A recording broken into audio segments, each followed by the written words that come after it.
The moment her wheelchair slammed onto pavement, Lily Chen's world reduced to three sensations: the metallic clatter of aluminum against concrete, the sharp bite of skin tearing across her palms as they scraped asphalt, and the cruel laughter that followed like aftershock to earthquake. Pain radiated through her spine where old injuries never fully healed, phantom sensations in legs that hadn't felt anything real in 14 months. She bit down hard on the inside of her cheek to stop tears before they could form, refusing to give Tyler Brennan the satisfaction of watching her cry. October morning in Oak Ridge, Washington, had started like any other. Lily rolling herself down Maple Street at 7:42, arms strong from daily propulsion, but stomach churning with dread that never quite dissipated, no matter how many times she made this journey. The bus stop at the corner represented 5 minutes of vulnerability. She couldn't avoid 5 minutes where Tyler and his friends congregated like predators who'd learned the watering hole schedule. She'd tried leaving earlier, tried leaving later, tried different routes entirely, but Oak Ridge was small enough that all paths eventually converged at corners where escape became impossible. Behind her, Tyler stood in his varsity football jacket that cost more than Lily's adaptive equipment, smirking with satisfaction that made her stomach turn. His friends Brandon Cole and Mason Wright flanked him like bookends, their laughter coming in waves that attracted attention from other students gathering for the morning bus.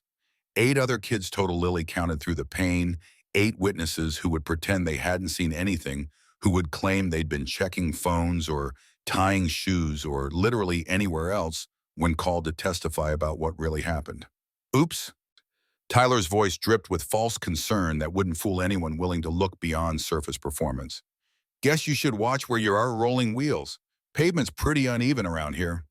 Jade Thompson appeared at Lily's side before anyone else moved. Her best friend since third grade, kneeling to help right the overturned wheelchair with hands that shook from anger rather than fear.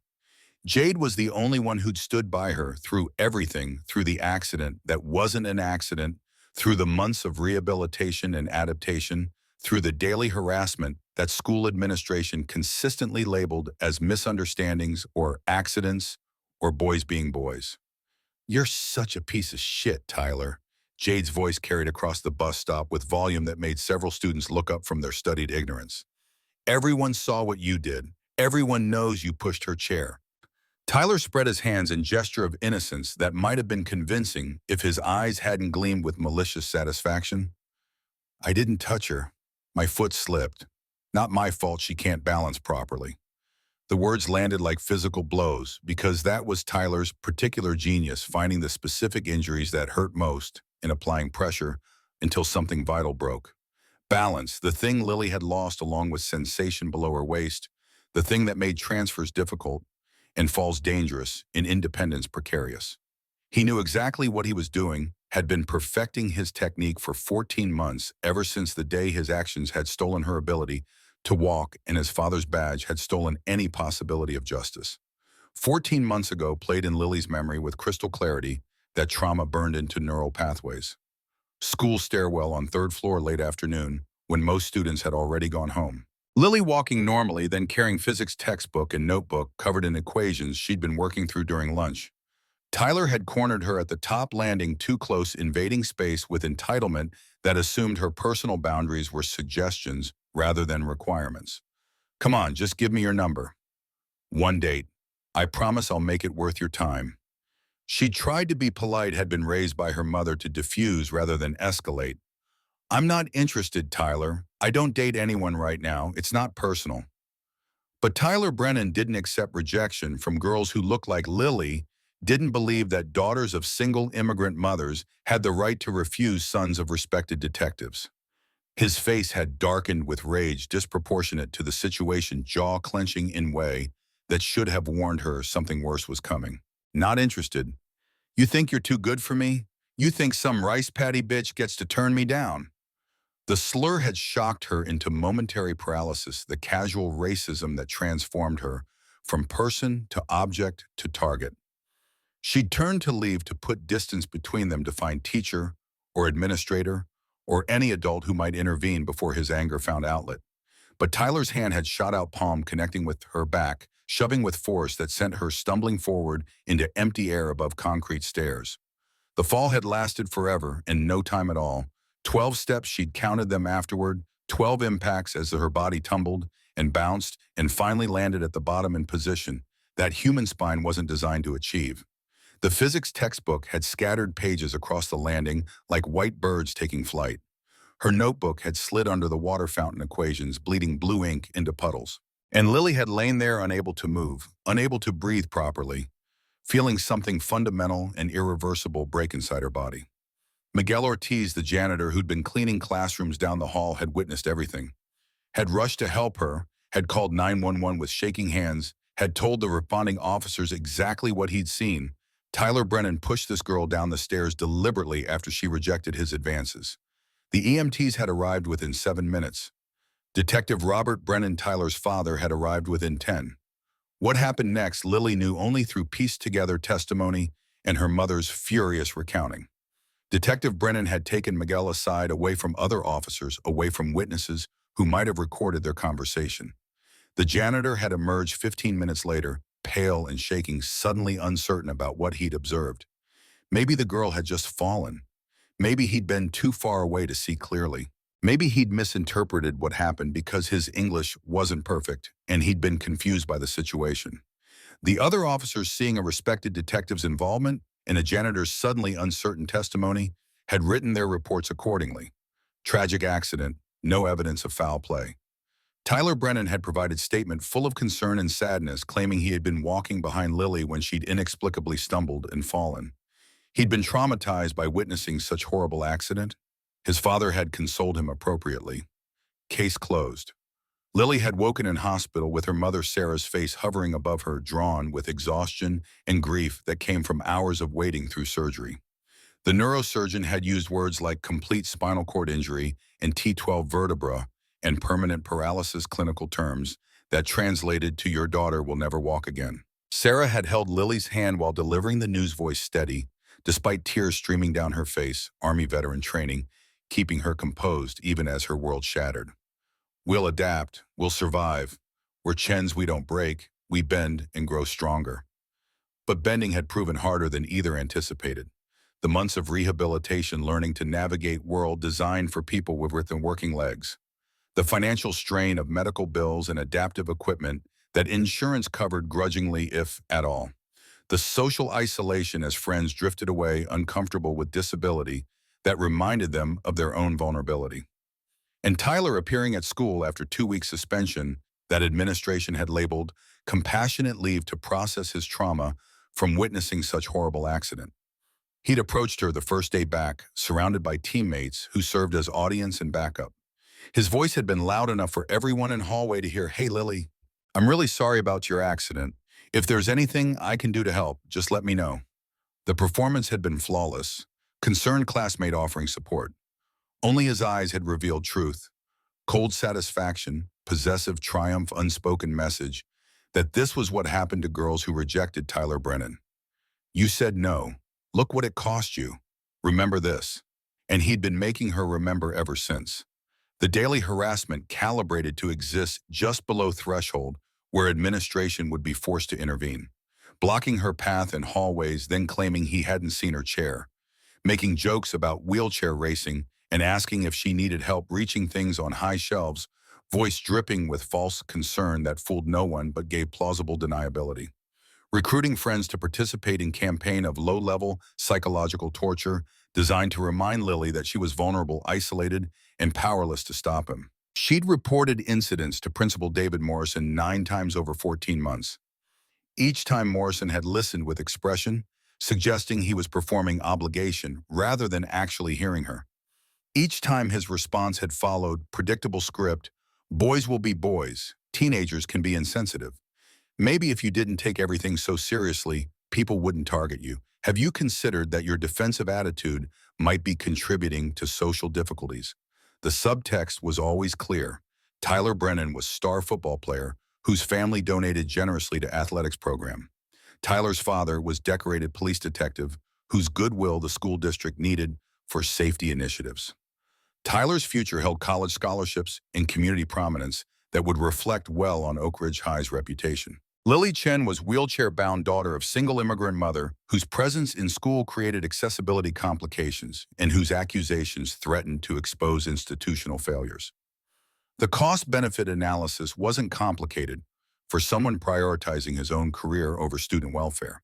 Dr. Helen Rodriguez, the school counselor, was the only adult who'd actually listened with attention that suggested genuine concern.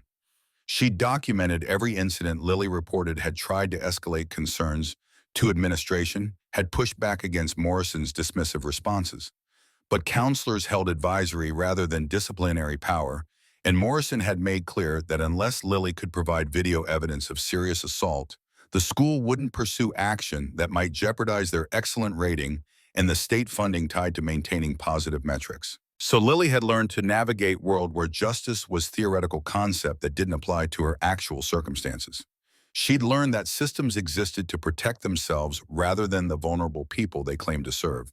She'd learned that some people could hurt others with impunity as long as they maintained proper appearance and came from families with enough social capital to rewrite narratives in their favor. The learning had made her harder in ways that 14-year-olds shouldn't need to be, had taught her that survival required vigilance, that relaxation meant vulnerability, that the moment she let her guard down was the moment Tyler would find new way to remind her of her place in social hierarchy he'd constructed.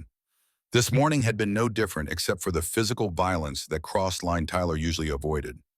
Maybe he'd been emboldened by 14 months without consequences. Maybe his father had assured him that nothing Lily reported would ever stick. Maybe he'd simply decided that subtle psychological warfare had lost its appeal and escalation was necessary to maintain the fear he fed on. Jade helped Lily back into her wheelchair, checking her palms where skin had scraped away, leaving raw patches that stung when air hit exposed nerve endings. "We're reporting this. Principal Morrison can't ignore actual assault caught on video." She held up her phone showing footage she'd captured of Tyler deliberately kicking Lily's wheelchair before the fall. The evidence was clear, undeniable, the kind of proof that should have made difference in a world where evidence actually mattered more than social positioning.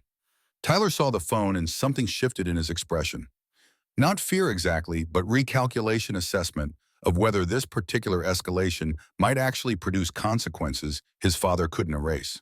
He opened his mouth to respond, probably to claim accident or misunderstanding, or that camera angle distorted innocent action when sound from distance cut through morning air like chainsaw through silk.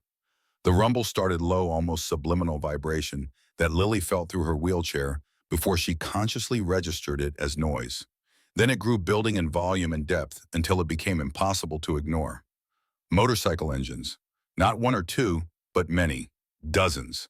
The kind of mechanical thunder that announced presence before visual confirmation became necessary. Heads turned toward Maple Street where sound originated. Tyler's smirk faltered. Brandon and Mason exchanged uncertain glances. Even students who'd been studiously ignoring the confrontation looked up from phones to identify source of approaching storm. The first motorcycle appeared around corner at intersection 2 blocks away, then another beside it, then 2 more behind them. They came in formation that spoke to coordination rather than coincidence, riding in staggered rows that maximized visual impact while maintaining safety spacing. Chrome gleamed in morning sunlight that had finally burned through October fog. Leather and denim and patches that identified riders as members of organizations Lily recognized from news coverage and community events, but had never encountered directly. Steel Riders MC led the formation, their distinctive wolf head logo visible on vests even from distance. Behind them came other clubs: Veteran Riders Association, Women on Wheels, Christian Bikers for Christ, even several solo riders whose independent status was announced by unaffiliated patches. They converged from multiple directions as if they'd planned rendezvous specifically at this corner, at this bus stop, at this exact moment when Lily sat bleeding on pavement while her attacker stood smirking nearby. The count became impossible as more bikes appeared. 20, 40, 60. The street filled with motorcycles until they stretched back 3 blocks in every direction. Engines idling with bass rumble that made windows rattle in nearby houses and car alarms trigger in sympathetic response. 99 total. Lily would learn later, though in the moment all she could process was overwhelming presence that transformed her suburban bus stop into something from epic film, where impossible armies materialized exactly when hope had died. They formed protective semicircle around the bus stop, engines growling with barely restrained power. exhaust rising in fumes that caught sunlight and created halo effect around the assembled riders. Tyler took involuntary step backward, his casual cruelty suddenly confronted with force he couldn't dismiss or minimize or explain away.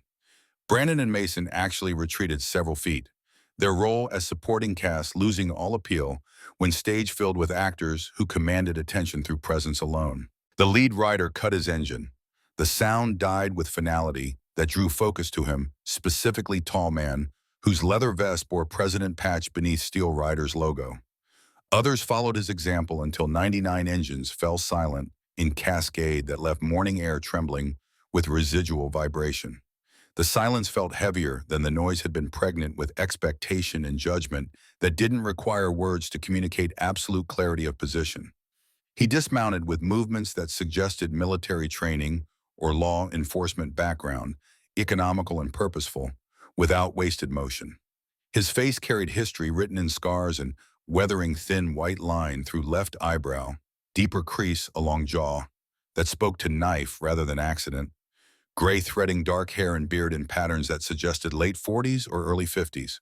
His eyes were what held Lily's attention, though brown with gold flecks that caught light, carrying weight of experience and grief that most people didn't accumulate until much older age.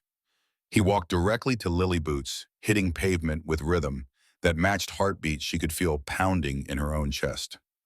When he knelt beside her, his size became more apparent easily, 6'2" or 6'3" broad shoulders that came from physical labor, rather than gym membership hands scarred across knuckles in ways that suggested he'd fought battles and won through persistence rather than grace. But his touch when he righted her wheelchair was gentle, almost reverent, careful not to jar her or cause additional pain. His hands found her shoulders with pressure that steadied without restraining support that respected autonomy rather than assuming helplessness. "You okay, sweetheart?" His voice matched his appearance, rough as gravel, but warm underneath. "Anything broken? You need medical attention." Lily found her voice somewhere beneath shock and confusion and nascent hope she didn't trust yet. "I'm okay, just scraped my hands, nothing serious." Scraped hands are serious. He examined her palms with same careful attention, turning them gently to assess damage. These need cleaning and bandaging. Infection risk with abrasions like these. Behind him, 98 other bikers stood in formation that managed to be both intimidating and protective simultaneously. They weren't looking at Tyler with overt threat, weren't making aggressive gestures or verbal challenges. They simply existed as wall of solidarity that communicated volumes without requiring speech. Their presence alone served as accusation jury and verdict delivered through sheer overwhelming force of numbers and commitment. "What's your name?" The lead biker's attention remained focused entirely on Lily, as if Tyler's existence mattered less than ensuring she felt safe and heard and valued. "Lily Chen. I'm Marcus Sullivan. People call me Ghost." He gestured behind him without breaking eye contact. "These are my brothers and sisters. We heard there's been ongoing problem at this bus stop. Thought maybe we should come witness it ourselves. Make sure certain people understand that watching means caring, and caring means showing up."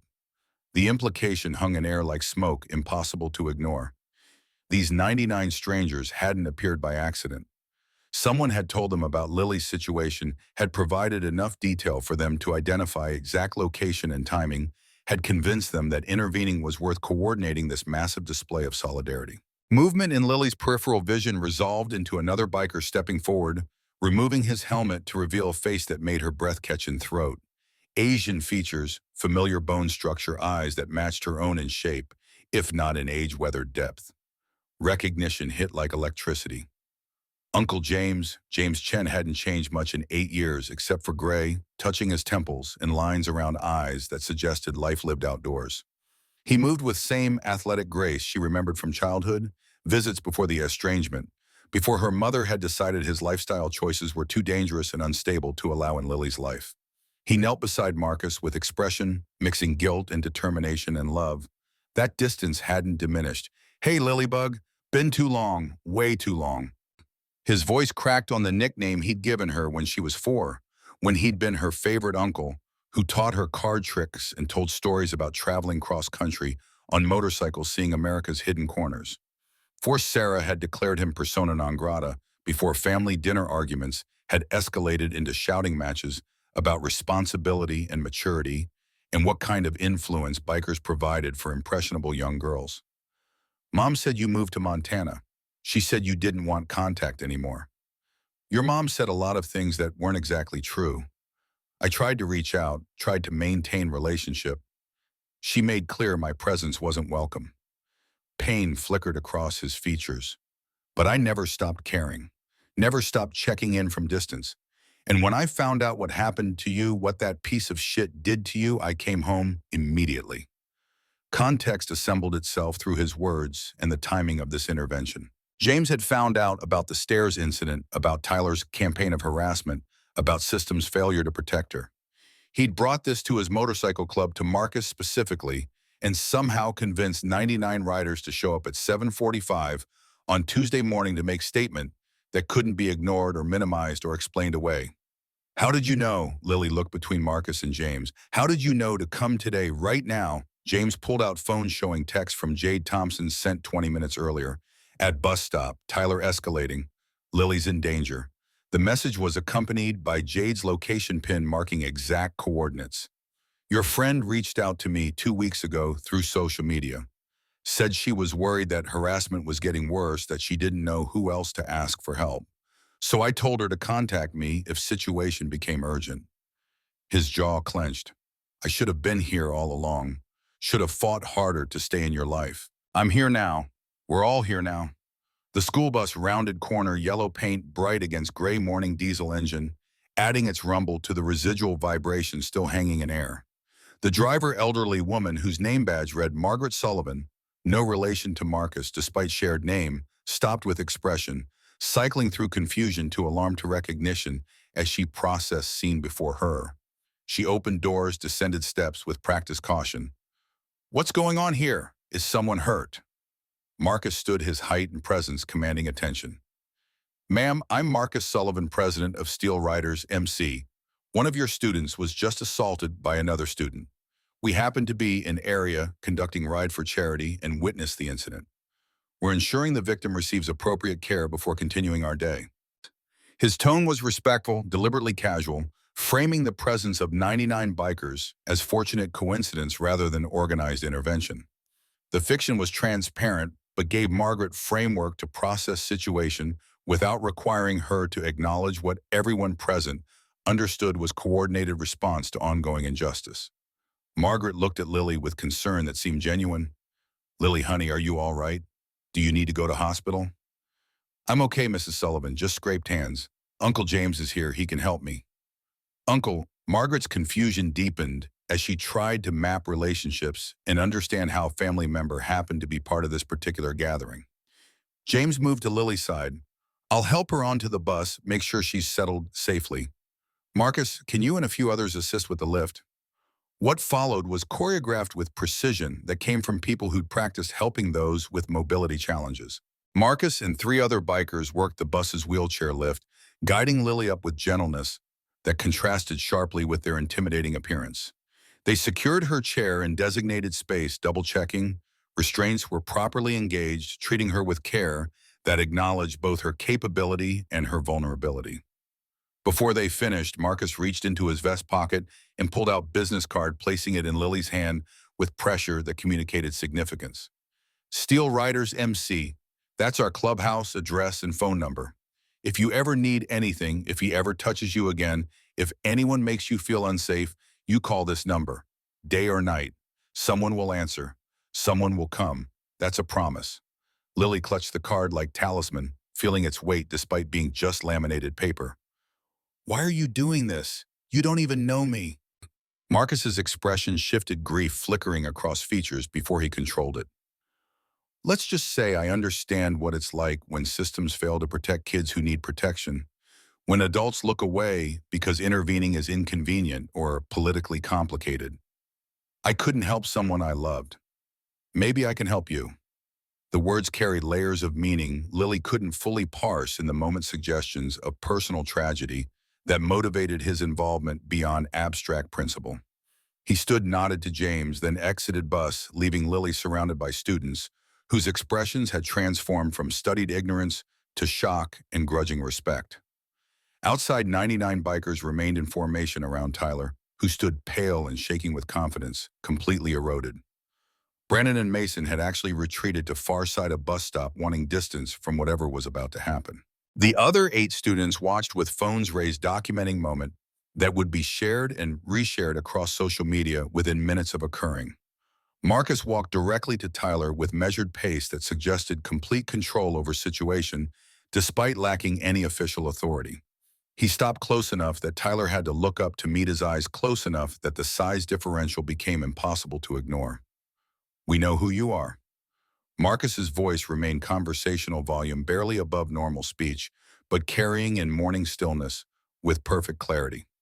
"Tyler Brennan, Detective Robert Brennan's son, football player, honor roll student, bright future ahead of you according to all the official paperwork." He paused, letting silence build. "We also know what you did, not just this morning, although that was bad enough, tipping over disabled girl's wheelchair because you thought it was funny. We know what you did 14 months ago. We know about the stairs. We know your daddy used his badge to make witnesses change their testimony. We know you've spent more than a year making sure Lily Chen understands her place in world you think you control." Tyler tried to muster some remnant of his usual bravado. "I don't know what you're talking about. I didn't do anything. That was an accident." "Don't." The single word cut through Tyler's denial with surgical precision. "Don't insult our intelligence by lying when everyone here knows the truth. We have witnesses now who aren't afraid of your father. We have video evidence of this morning's assault. We have documentation of 14 months of harassment. We have everything we need to ensure you face actual consequences for once in your privileged life." Marcus leaned in slightly, voice dropping to register that Tyler alone could clearly hear, though students with phones would catch fragments. "But here's what matters more than legal consequences. You're going to stop. You're going to leave Lily Chen alone completely. No more tipping her chair. No more blocking her path. No more jokes about wheelchairs or accidents or anything related to her disability. No more recruiting friends to participate in your harassment campaign. You're going to pretend she doesn't exist, which honestly is more respect than you've shown her to date. And if I don't, then we come back, all of us, and we don't leave until we're satisfied you understand that actions have consequences, that hurting vulnerable people isn't acceptable, that your father's badge doesn't protect you from everything." Marcus straightened, speaking now at normal volume for surrounding audience. "You think you're tough because you can push around girl in wheelchair. That doesn't make you tough, kid. That makes you coward. Real strength is protecting those weaker than you, standing up for people who need standing up for. You've demonstrated weakness, not power. Remember that." He turned his back on Tyler with gesture that communicated utter dismissal, walking back to his motorcycle without checking to see if Tyler responded. The other 98 bikers held formation until Marcus mounted his bike, until he started his engine with single powerful kick, until the rumble began building again as others followed his lead. They departed in same coordinated formation they had arrived in, riding away in waves that gradually restored Maple Street to its normal, quiet suburban character. But the street itself had been transformed by their presence, marked in ways visible only to those paying attention. 99 motorcycles had turned one girl's isolated suffering into public spectacle that couldn't be dismissed or minimized. They'd proven that strangers could show up for people they didn't know, that solidarity could manifest in overwhelming force, that sometimes justice arrived wearing leather and riding machines that roared like thunder. The bus completed its route with unusual quiet, students processing what they'd witnessed rather than engaging in typical morning chaos. Some openly stared at Lily with expressions mixing awe and guilt, awe at the spectacle of protection guilt that they'd watched her suffer for months without intervening themselves. Others avoided eye contact, entirely uncomfortable with being forced to acknowledge their own complicity in her isolation. Jade sat beside Lily's secured wheelchair, holding her hand. "That was the most incredible thing I've ever seen. How did your uncle know? When did you contact him?" "I didn't. You did. You reached out to him 2 weeks ago. I was scared for you. Tyler's been getting worse, more aggressive. I knew telling teachers wasn't working, that Principal Morrison was useless. So I searched for your uncle on social media, found his profile said he was in Steel Riders MC, sent message, explaining what was happening. Her voice wavered. I didn't know if he'd even respond, didn't know if he'd care after so many years apart, but I had to try something. The admission made Lily's chest tighten with gratitude and grief in equal measure. Jade had advocated for her when Lily had stopped believing advocacy would accomplish anything, had reached beyond official channels to find someone who might actually care enough to intervene, had taken risk that could have backfired spectacularly if James had ignored the message, or dismissed the concerns, or agreed with Sarah's assessment that his lifestyle made him unsuitable influence. School materialized through bus windows as Margaret navigated final turns to drop-off Circle. Oak Ridge High looked exactly as it always did, brick buildings arranged around Central Courtyard football field, visible beyond parking lot, American flag snapping in breeze above main entrance.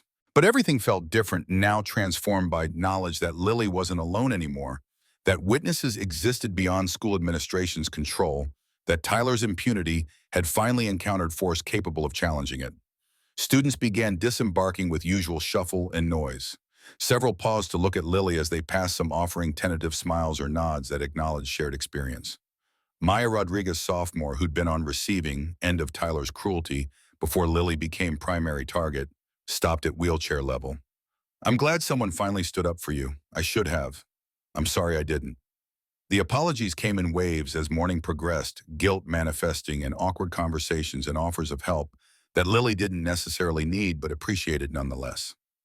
Word spread through school with speed that only adolescent social networks could achieve.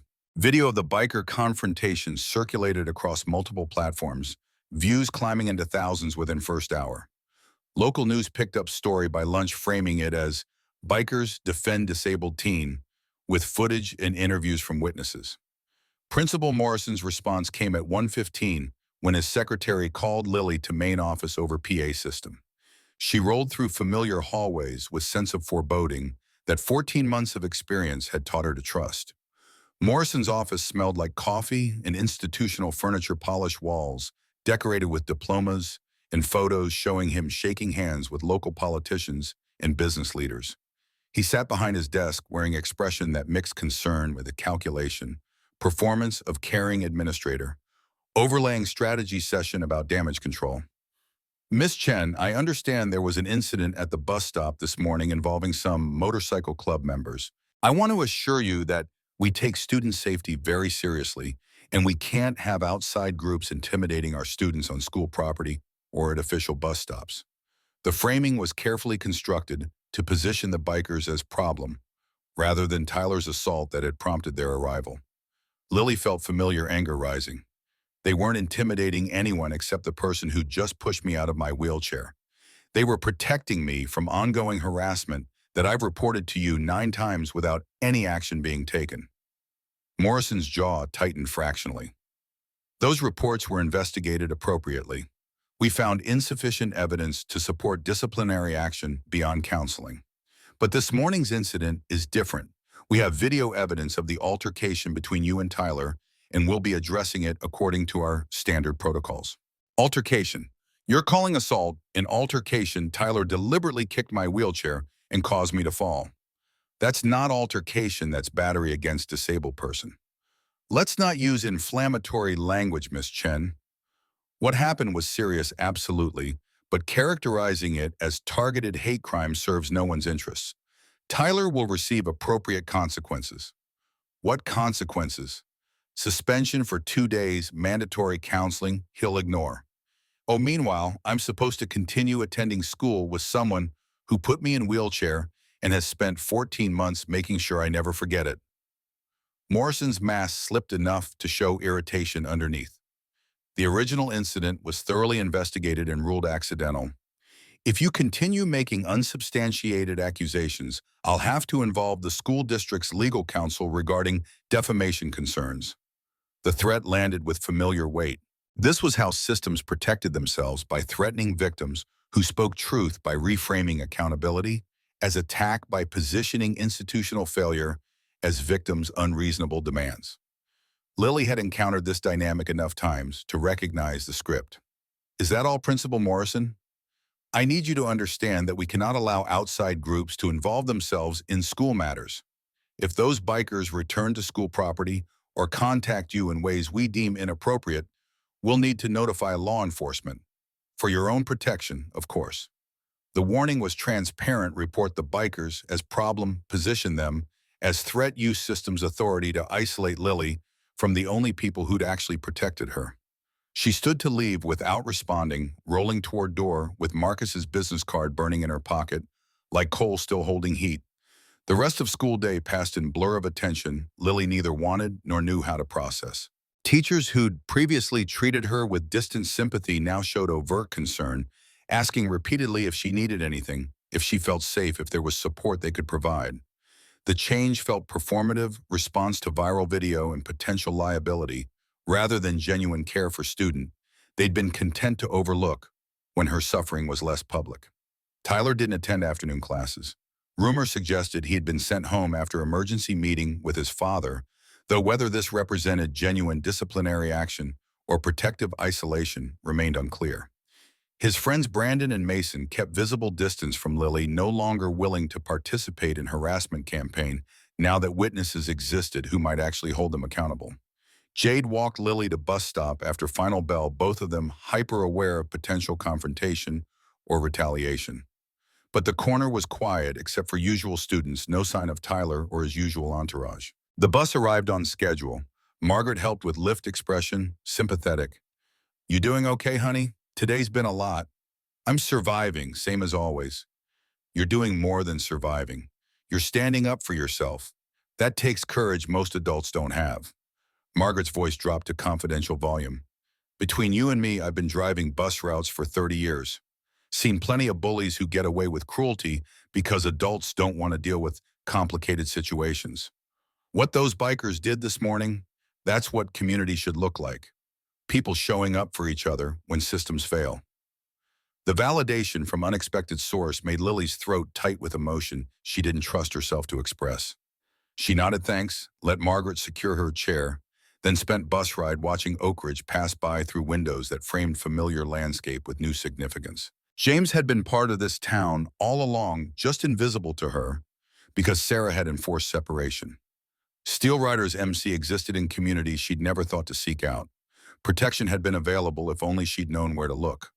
Home was modest ranch house on Quiet Street, 3 blocks from school, bought when Sarah was married to Lily's father before deployment and death had reshaped their family into configuration neither had chosen. Sarah's Army veteran status had qualified them for VA home loan that made ownership possible despite single income. The house itself was small but well-maintained, with ramp that Sarah had built herself leading to front door and modifications throughout that accommodated wheelchair access. Sarah's car was already in driveway when Lily arrived, unusual for 3:45 on Tuesday when her shift at VA hospital typically ran until 5. The front door opened before Lily finished rolling up ramp, her mother appearing with expression mixing anger and fear in something that might have been relief.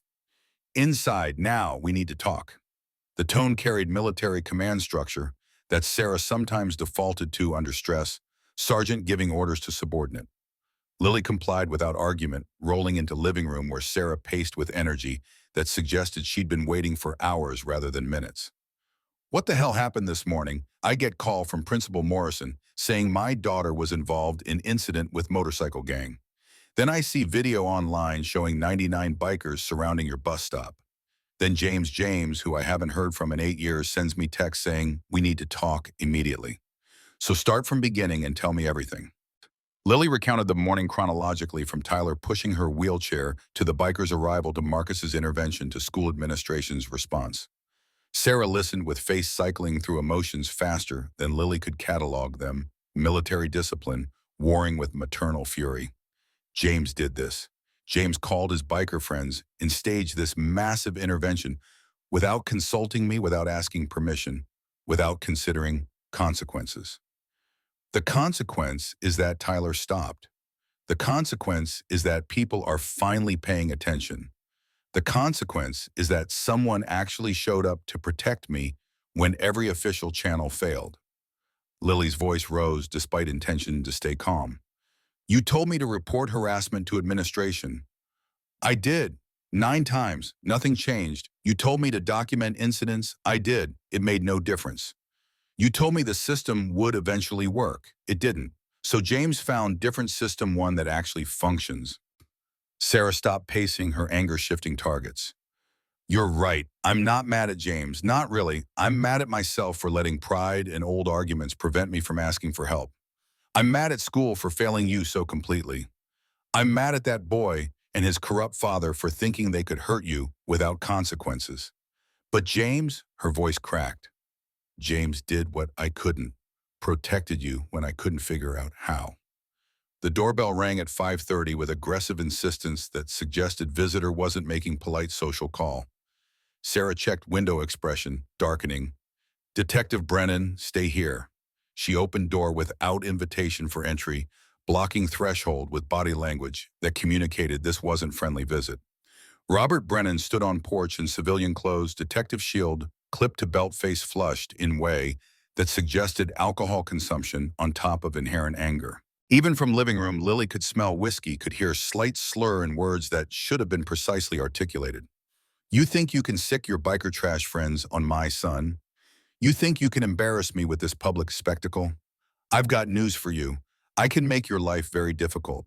Immigration issues, CPS investigations, financial audits, whatever it takes to remind you that you're nobody in this town and I'm somebody. Sarah's voice remained level despite visible rage. Get off my property before I call your supervisor and report that you're drunk, making threats, and abusing your position. My supervisor plays golf with me every weekend. Who do you think he'll believe, decorated detective or bitter single mother with grudge? Brennan leaned closer, threatening through proximity. Your daughter should have stayed down when Tyler put her there. Should have learned her lesson. Instead, she had to involve outside agitators and make this personal. That was a mistake. Motorcycle engines announced themselves before Sarah could respond. Familiar rumble that preceded arrival of two bikes ridden by Marcus and James.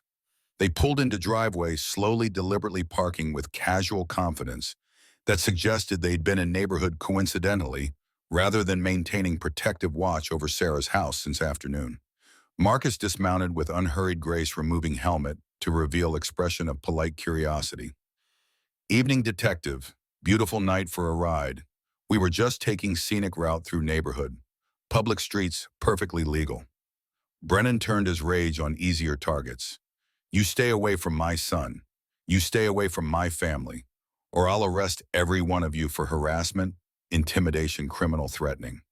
Funny thing about threats, Marcus interrupted, voice mild. They only work when person making them has power to follow through. But you don't have that power anymore, detective. See video from this morning. Shows your son committing assault.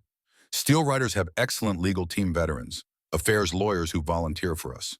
They've already filed formal complaint with your department's internal affairs division. He pulled out phone showing documentation.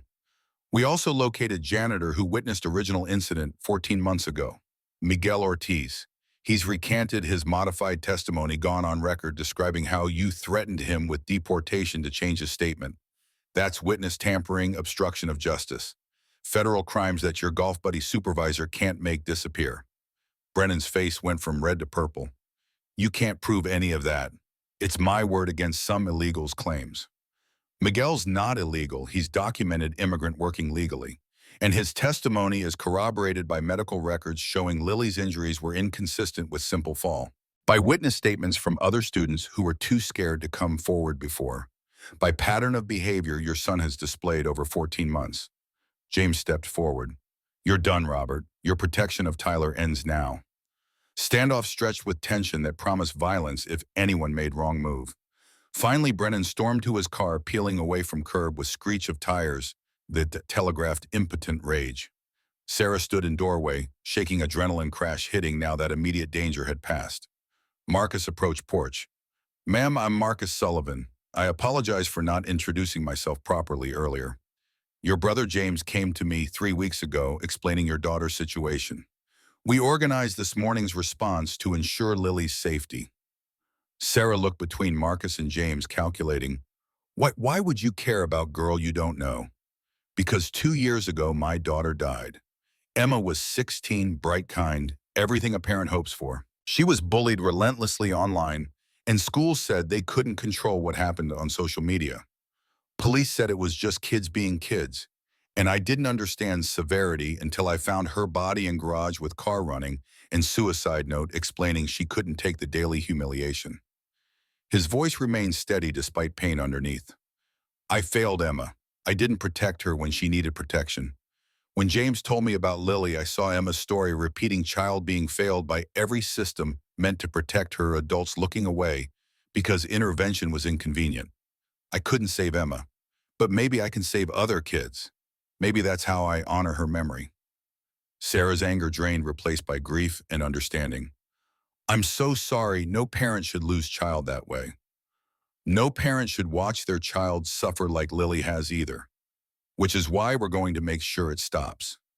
Marcus handed business card identical to one he'd given Lily. Steel Riders MC. We're not going away. We'll be watching, ensuring Lily's safe, making sure Brennan understands his son's actions have consequences. You have any trouble, you call, day or night. After they left, Sarah and Lily sat in the living room processing day that had transformed their lives in ways still becoming apparent. Sarah broke silence first. I was wrong about James, about shutting them out. He came through when we needed him. When I couldn't figure out how to protect you, he did. What happens now? Now we document everything.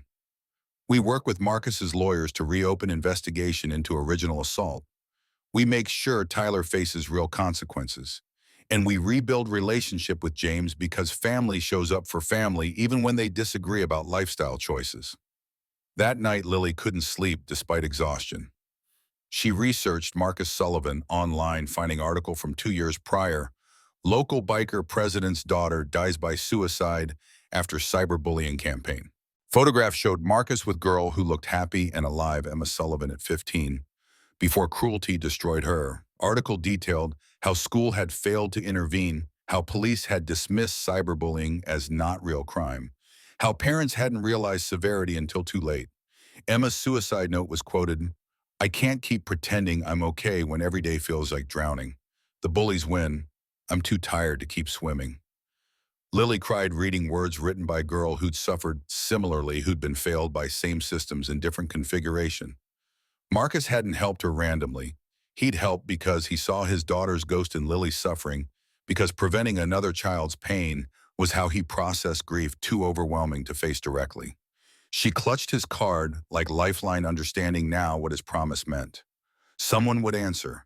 Someone would come. Because Marcus Sullivan had learned too late that presence mattered more than good intentions, that protecting vulnerable required action rather than sympathy, that sometimes love meant showing up whether invited or not. Outside her window, single motorcycle idled at curb 2 houses down.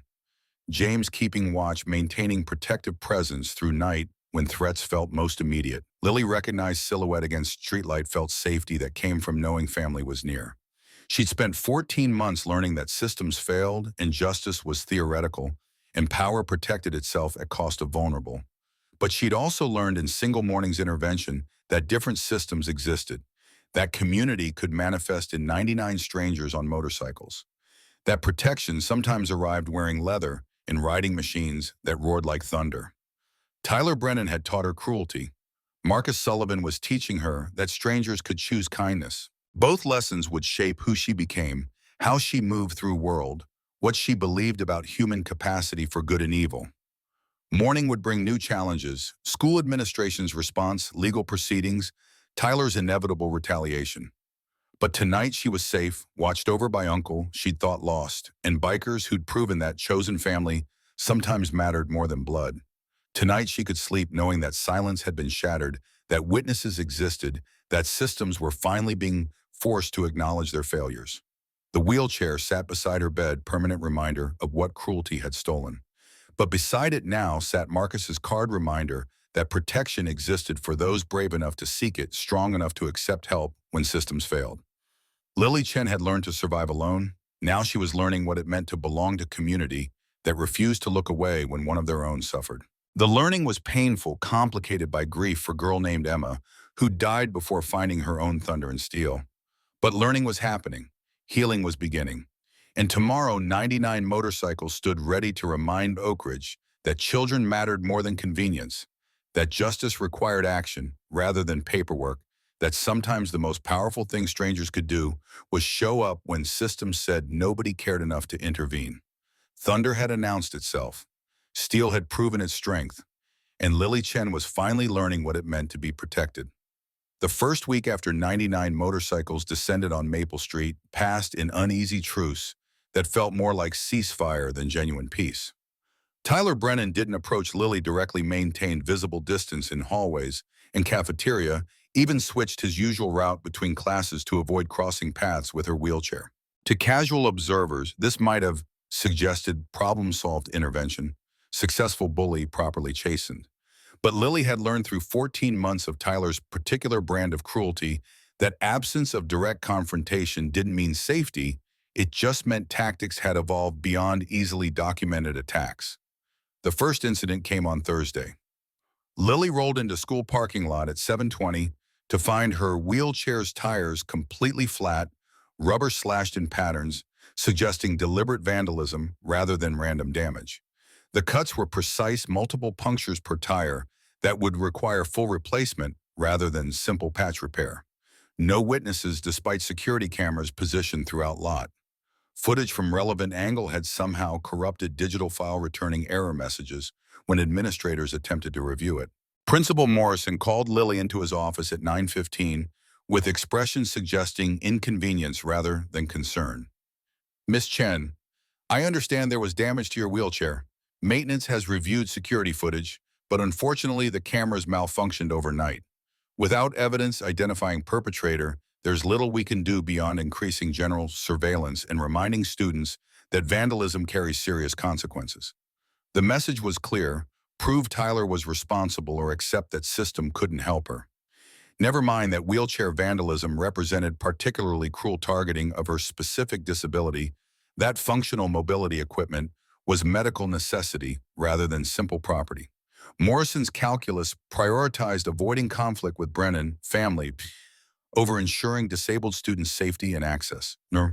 Helen Rodriguez appeared in doorway as Lily prepared to leave, her expression carrying anger that administrative position prevented her from expressing openly. "David, this is criminal destruction of medical equipment. We need to file police report, involve insurance, document this as hate crime against disabled person." Morrison's jaw tightened with irritation at being questioned. "Helen, I appreciate your concern, but we don't label incidents as hate crimes without substantial evidence of discriminatory motivation. Could just be random vandalism targeting accessible parking spaces. Let's not escalate unnecessarily." Random vandalism. After everything that's happened with Tyler Brennan, after video of him assaulting Lily went viral, this is clearly retaliation. That's speculation, not evidence. Unless Miss Chen can prove Tyler was involved, we treat this as generic property crime. He turned to Lily with tone suggesting conversation was finished. "Your mother's insurance should cover wheelchair repairs. Let me know if you need documentation for claim." The casual dismissal of violence that directly impacted her mobility and independence made Lily's hands shake with rage she'd learned to suppress in administrative offices where emotional responses were weaponized against her credibility. She left without responding, rolling on backup wheelchair borrowed from nurse's office older model, poorly fitted, creating pressure points that would become painful by afternoon. Monday brought new escalation. Lily's locker was vandalized overnight, with spray paint forming words too cruel to speak aloud, combinations of disability slurs and racial epithets, threats involving her wheelchair, and suggestions about what Tyler would do if she continued causing trouble. The paint had soaked through vent slots, ruining textbooks and notebooks inside, destroying semesters' worth of careful notes and assignments. This time, security footage showed figure in dark hoodie approaching her locker at 2:17 a.m. when building should have been completely empty. But face was obscured, body language deliberately neutral, nothing identifying perpetrator beyond approximate height and build that could match dozens of students. No proof connecting incident to Tyler, despite everyone knowing with absolute certainty who was responsible. Principal Morrison's response followed predictable script: serious incident, deeply concerning, full investigation underway, can't draw conclusions without evidence. Perhaps Lily should consider transferring to different school where she might feel safer and less targeted. The suggestion that she should be the one to leave that victim should accommodate bully, rather than institution addressing harassment, crystallized everything wrong with system designed to protect itself rather than vulnerable students it claimed to serve. The online campaign began Wednesday. Someone created fake social media accounts using Lily's name and photos from her public profiles, posting content designed to humiliate and sexualize her. Deepfake technology placed her face on bodies in compromising positions, captions suggesting things about her sexuality and disability that made Lily physically ill reading them. The accounts tagged her classmates, her teachers, her mother's workplace, ensuring maximum distribution and embarrassment. Jade spent hours reporting accounts and posts, documenting everything for evidence file that was growing thicker without producing any actual consequences. Platform moderation responded with automated messages about community guidelines and investigation timelines that suggested action would come eventually, maybe if algorithms determine content violated policies strictly enough. Meanwhile, the images spread, shared, and screenshotted and archived by students who found entertainment in her degradation. This is how Emma died. Marcus's voice was quiet when Lily called him Thursday evening, breaking down after spending day enduring classmates' stares and whispered comments about photos they'd seen. Cyberbullying campaign that schools said they couldn't control because it happened off campus. Police said it was just kids being kids online. And Emma couldn't escape it because phones made sure harassment followed her everywhere. His grief was palpable even through phone connection. I didn't understand social media's reach. Thought if we just limited Emma's screen time, monitored her accounts, it would be enough. But you can't monitor what other people post about you. Can't control images, they create stories, they spread permanent digital record of cruelty that never truly disappears, even when individual posts get taken down. What did you do when you found out? Nothing. By the time we realized how bad it was, Emma was already gone. Found her in garage with car running. Suicide note explaining she couldn't face another day of everyone seeing lies about her, couldn't walk through school knowing people believed things that weren't true. His voice broke. I failed her completely, and now I'm watching it happen again, watching system fail another child while administrators hide behind policies and perpetrators operate without consequences. Steel Riders MC Clubhouse, occupied converted warehouse in industrial district, 20 minutes from Oak Ridge Brick Building, that had housed manufacturing operation before economic shifts rendered American production unprofitable. Inside retained industrial character, exposed ductwork, concrete floors, high ceilings with skylights that filled space with natural light during day. But modifications revealed building's current purpose: comfortable seating arranged for conversation, well-stocked kitchen workshop area, filled with motorcycle parts and tools, walls covered with photos documenting club's history and community service projects. Marcus sat at large wooden tables scarred by decades of use, spreading documents across surface with precision, suggesting military background. Vincent Hawk Martinez, the club's vice president, sat across from him reviewing files with expression, mixing professional assessment and personal anger. Hawk was 52, former Marine, who'd served 2 tours in Iraq before medical discharge sent him home with shrapnel scars and PTSD he'd learned to manage through writing and brotherhood. His pragmatic nature balanced Marcus's emotional investment, voice of reason, that kept club focused on achievable goals rather than righteous rage. We've got documentation of 37 separate incidents over 14 months, which Hawk's finger traced timeline they'd constructed. Verbal harassment, physical intimidation, property destruction, cyberbullying. School administration was notified of each incident through official channels. Their response was consistently inadequate counseling sessions. Tyler never attended, warnings that carried no weight, investigations that somehow never produced evidence sufficient for discipline. James sat at table's far end, his guilt about years of absence from Lily's life manifesting in obsessive documentation of every detail they could gather. Principal Morrison's primary concern is maintaining school's excellent rating. Oak Ridge High gets state recognition and additional funding based on metrics including low reported bullying rates.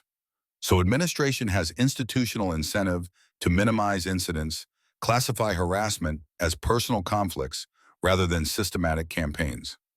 Marcus studied photo of Tyler Brennan from school yearbook, searching for something in the boy's face that might explain his capacity for cruelty. We need more than documentation of recent harassment. We need to prove the original assault was deliberate, that Brennan covered it up. That system failed Lily from the very beginning. Pattern of institutional failure is what makes this story bigger than one kid being mean to another kid, which is why I've been tracking down witnesses from the stairwell incident. Hawk pulled out separate folder containing information he'd gathered through investigation that skirted legal boundaries without quite crossing them. Miguel Ortiz, janitor who witnessed Tyler pushing Lily. He initially told responding officers exactly what happened: unprovoked assault following verbal altercation. Then Detective Brennan took him aside. They had private conversation, and suddenly Miguel's testimony changed to uncertain recollection that maybe the girl just fell. Where's Miguel now? Still working at the school, still terrified of Brennan. But I made contact, explained, we have immigration lawyers who volunteer for veterans organizations. Lawyers who could help his family with documentation issues, provide protection if he agrees to tell the truth about what he saw and what Brennan threatened. Marcus looked up sharply. Brennan threatened him with deportation. Miguel's here legally, has work visa, pays taxes, everything above board. But Brennan knew Miguel wouldn't know the difference between ICE investigation and baseless threats.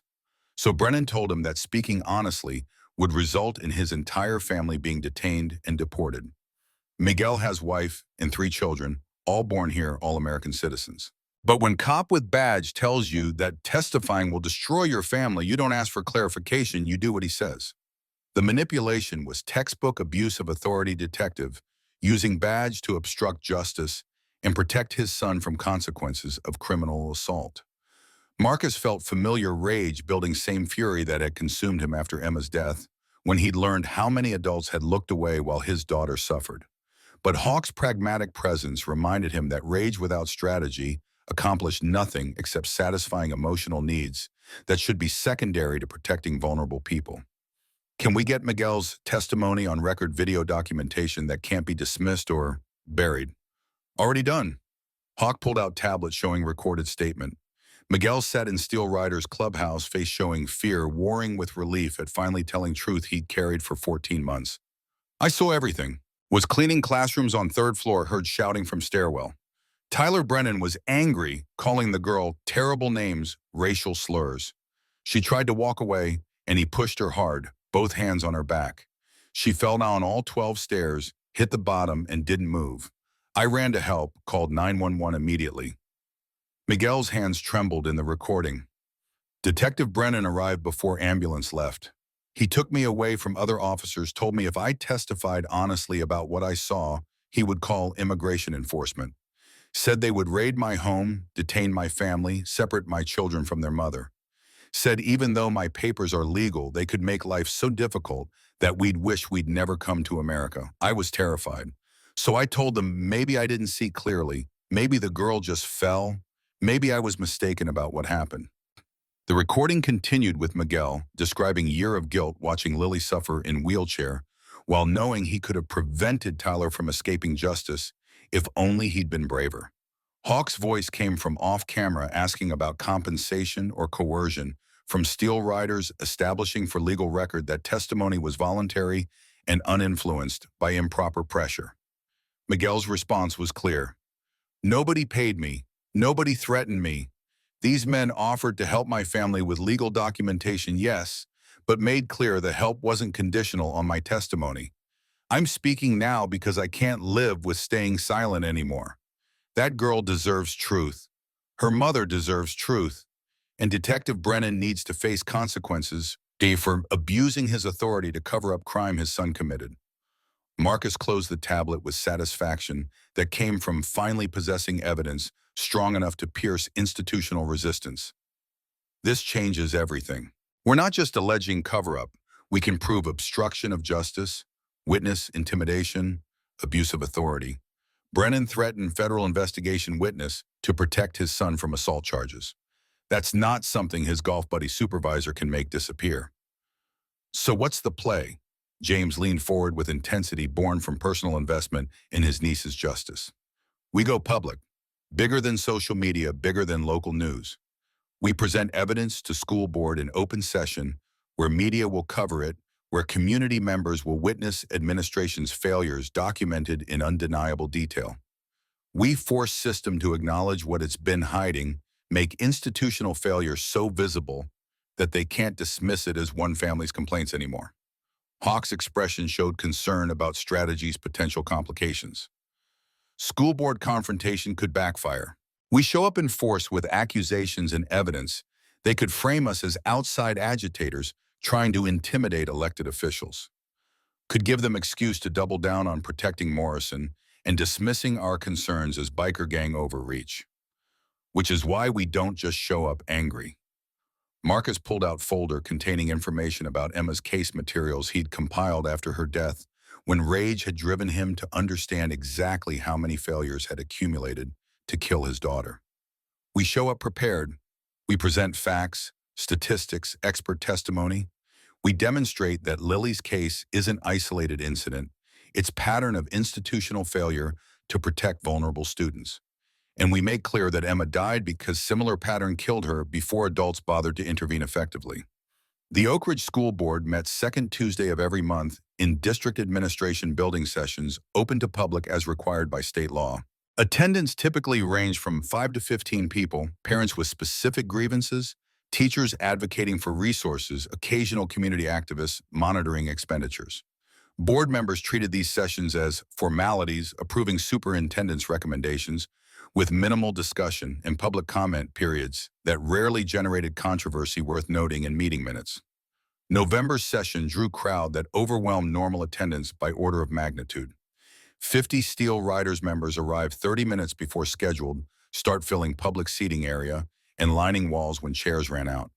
They wore full colors displaying club patches, but comportment was professional, no profanity, no aggression, just silent presence that communicated gravity of issues about to be raised. Local media arrived after receiving anonymous tips about unusual gathering, setting up cameras that transformed routine board meeting into public spectacle. Board members filed in at 7 o'clock, sharp expressions shifting from routine professionalism to visible alarm as they registered crowd size and composition. Board President Catherine Walsh, 63-year-old retired teacher whose 30 years in district had earned her institutional respect, called meeting to order with voice that trembled slightly. I see we have unusually large attendance tonight. I want to remind everyone that public comment is limited to 3 minutes per speaker, and we ask that discourse remain respectful and productive. Marcus had registered to speak during public comment period, claiming spot that allowed him 20 minutes into meeting to present material he'd prepared. When his name was called, he walked to podium with folder containing documentation they'd compiled, aware that every word would be recorded and potentially broadcast across community. Good evening. My name is Marcus Sullivan, president of Steel Riders Motorcycle Club. I'm here to discuss systematic failures by Oak Ridge High School administration to protect students from harassment, particularly harassment targeting students with disabilities. He placed first document on projector showing timeline of 37 incidents Lily had reported over 14 months. This is documentation of complaints filed by Lily Chen regarding ongoing harassment by Tyler Brennan. Each incident was reported through proper channels to administrators, including Principal David Morrison. In every case, investigation was deemed inconclusive and no meaningful disciplinary action was taken against perpetrator. Next slide showed security footage stills from Lily's wheelchair being tipped. This incident occurred 3 weeks ago at school bus stop. Video clearly shows deliberate assault against disabled student. Yet Principal Morrison's response was to suspend Tyler Brennan for 2 days, same consequence student might receive for dress code violation or tardiness. No acknowledgement that assaulting student with disability constitutes hate crime under state law. No recognition that this wasn't an isolated incident, but culmination of year-long campaign of harassment. Board members exchanged uncomfortable glances, aware that cameras were recording their reactions. Superintendent Patricia Green attempted to interject, "Mr. Sullivan, I understand you have concerns, but public comment isn't appropriate forum for discussing specific disciplinary cases. Student privacy laws prevent us from." "I'm not asking you to discuss Tyler Brennan's discipline. I'm asking you to explain why your administration consistently failed to protect Lily Chen despite 37 documented complaints." I'm asking why security footage mysteriously corrupts whenever it might show Tyler committing acts of vandalism. I'm asking why Principal Morrison suggested that Lily should transfer to different school rather than Tyler facing consequences for his actions. Marcus advanced to next slide showing Miguel's testimony. I'm also presenting evidence that original incident 14 months ago, the assault that left Lily permanently paralyzed, was deliberately covered up by Detective Robert Brennan, who threatened witness into changing testimony. Miguel Ortiz witnessed Tyler Brennan push Lily Chen down concrete stairs following verbal altercation. When Miguel reported this honestly to responding officers, Detective Brennan threatened him with immigration enforcement action against his family unless he recanted. He played audio excerpt from Miguel's recorded statement, 30 seconds of clear testimony describing threat and coercion. The room went silent except for Miguel's accented voice explaining how badge and authority had been weaponized to obstruct justice. This isn't just bullying. This is criminal assault followed by obstruction of justice, witness intimidation, and ongoing harassment enabled by school administration that prioritize reputation over student safety. Lily Chen has been failed by every system meant to protect her by police who covered up assault by school, that dismissed her complaints by society, that told her to be quiet and accept mistreatment because fighting back was too inconvenient for adults responsible for her welfare. Marcus paused, letting weight settle before delivering what he'd come to say. 2 years ago, my daughter Emma Sullivan took her life. She was 16, honor student, kind person who deserved protection she never received. Emma was bullied relentlessly through social media. When we reported it to her, school administrators said they couldn't control what happened on students' personal accounts outside school hours. When we reported it to police, they said cyberbullying wasn't real crime, just kids being kids. And Emma couldn't escape because phones made sure harassment followed her everywhere. He placed Emma's photo on projector, smiling teenage girl who looked happy and alive and completely unaware that cruelty would eventually kill her. I didn't understand severity until I found Emma's body in our garage. She left note explaining that she couldn't face another day of everyone believing lies people spread about her online. She died because adults failed to protect her. Because systems designed to keep children safe instead protected bullies from consequences. His voice remained steady despite emotion underneath. When I learned about Lily Chen's situation, I saw Emma's story repeating. Another child being failed by institutions. Another bully operating without accountability because his father had power to rewrite narratives. Another administration that cared more about ratings and funding than protecting vulnerable students. I couldn't save Emma. But maybe by standing with Lily, by forcing system to acknowledge its failures, I can honor Emma's memory. Maybe we can build a world where children don't die because adults were too busy protecting reputations to protect actual human beings. The silence that followed felt absolute despite 50 people breathing in small room. Catherine Walsh cleared her throat, expression showing genuine distress. Mr. Sullivan, I want to assure you that this board takes student safety extremely seriously. We will conduct full investigation into allegations you've presented and ensure appropriate action is taken. With respect, ma'am, investigation isn't enough. Principal Morrison has been investigated internally multiple times over his handling of harassment complaints. Each time district concludes he followed appropriate protocols despite obvious failures. What's needed isn't another internal review that exonerates officials. What's needed is acknowledgement that protocols themselves are inadequate, that existing systems fail vulnerable students systematically. He advanced to final slide showing statistics compiled from state education data. Oak Ridge High School reports lowest bullying rate in county, 3% of students reporting harassment annually. But national average is 20%. Either your school has somehow solved problem that plagues every other institution, or your administration systematically undercounts incidents to maintain excellent rating that secures additional state funding. Given that Lily Chen filed 37 complaints that weren't counted in official statistics, I think we know which explanation is accurate. Board members' discomfort was now visible enough that cameras would capture it for evening news broadcast. Marcus gathered his materials. Steel Riders Motorcycle Club requests that Principal David Morrison be placed on administrative leave pending independent investigation, that Oak Ridge High's bullying policies be revised with input from disability rights advocates and students who've experienced harassment, and that Detective Robert Brennan face criminal investigation for obstruction of justice and witness intimidation. These aren't suggestions. These are minimum requirements for beginning to address institutional failures that allowed Lily Chen to suffer for 14 months while adults looked away.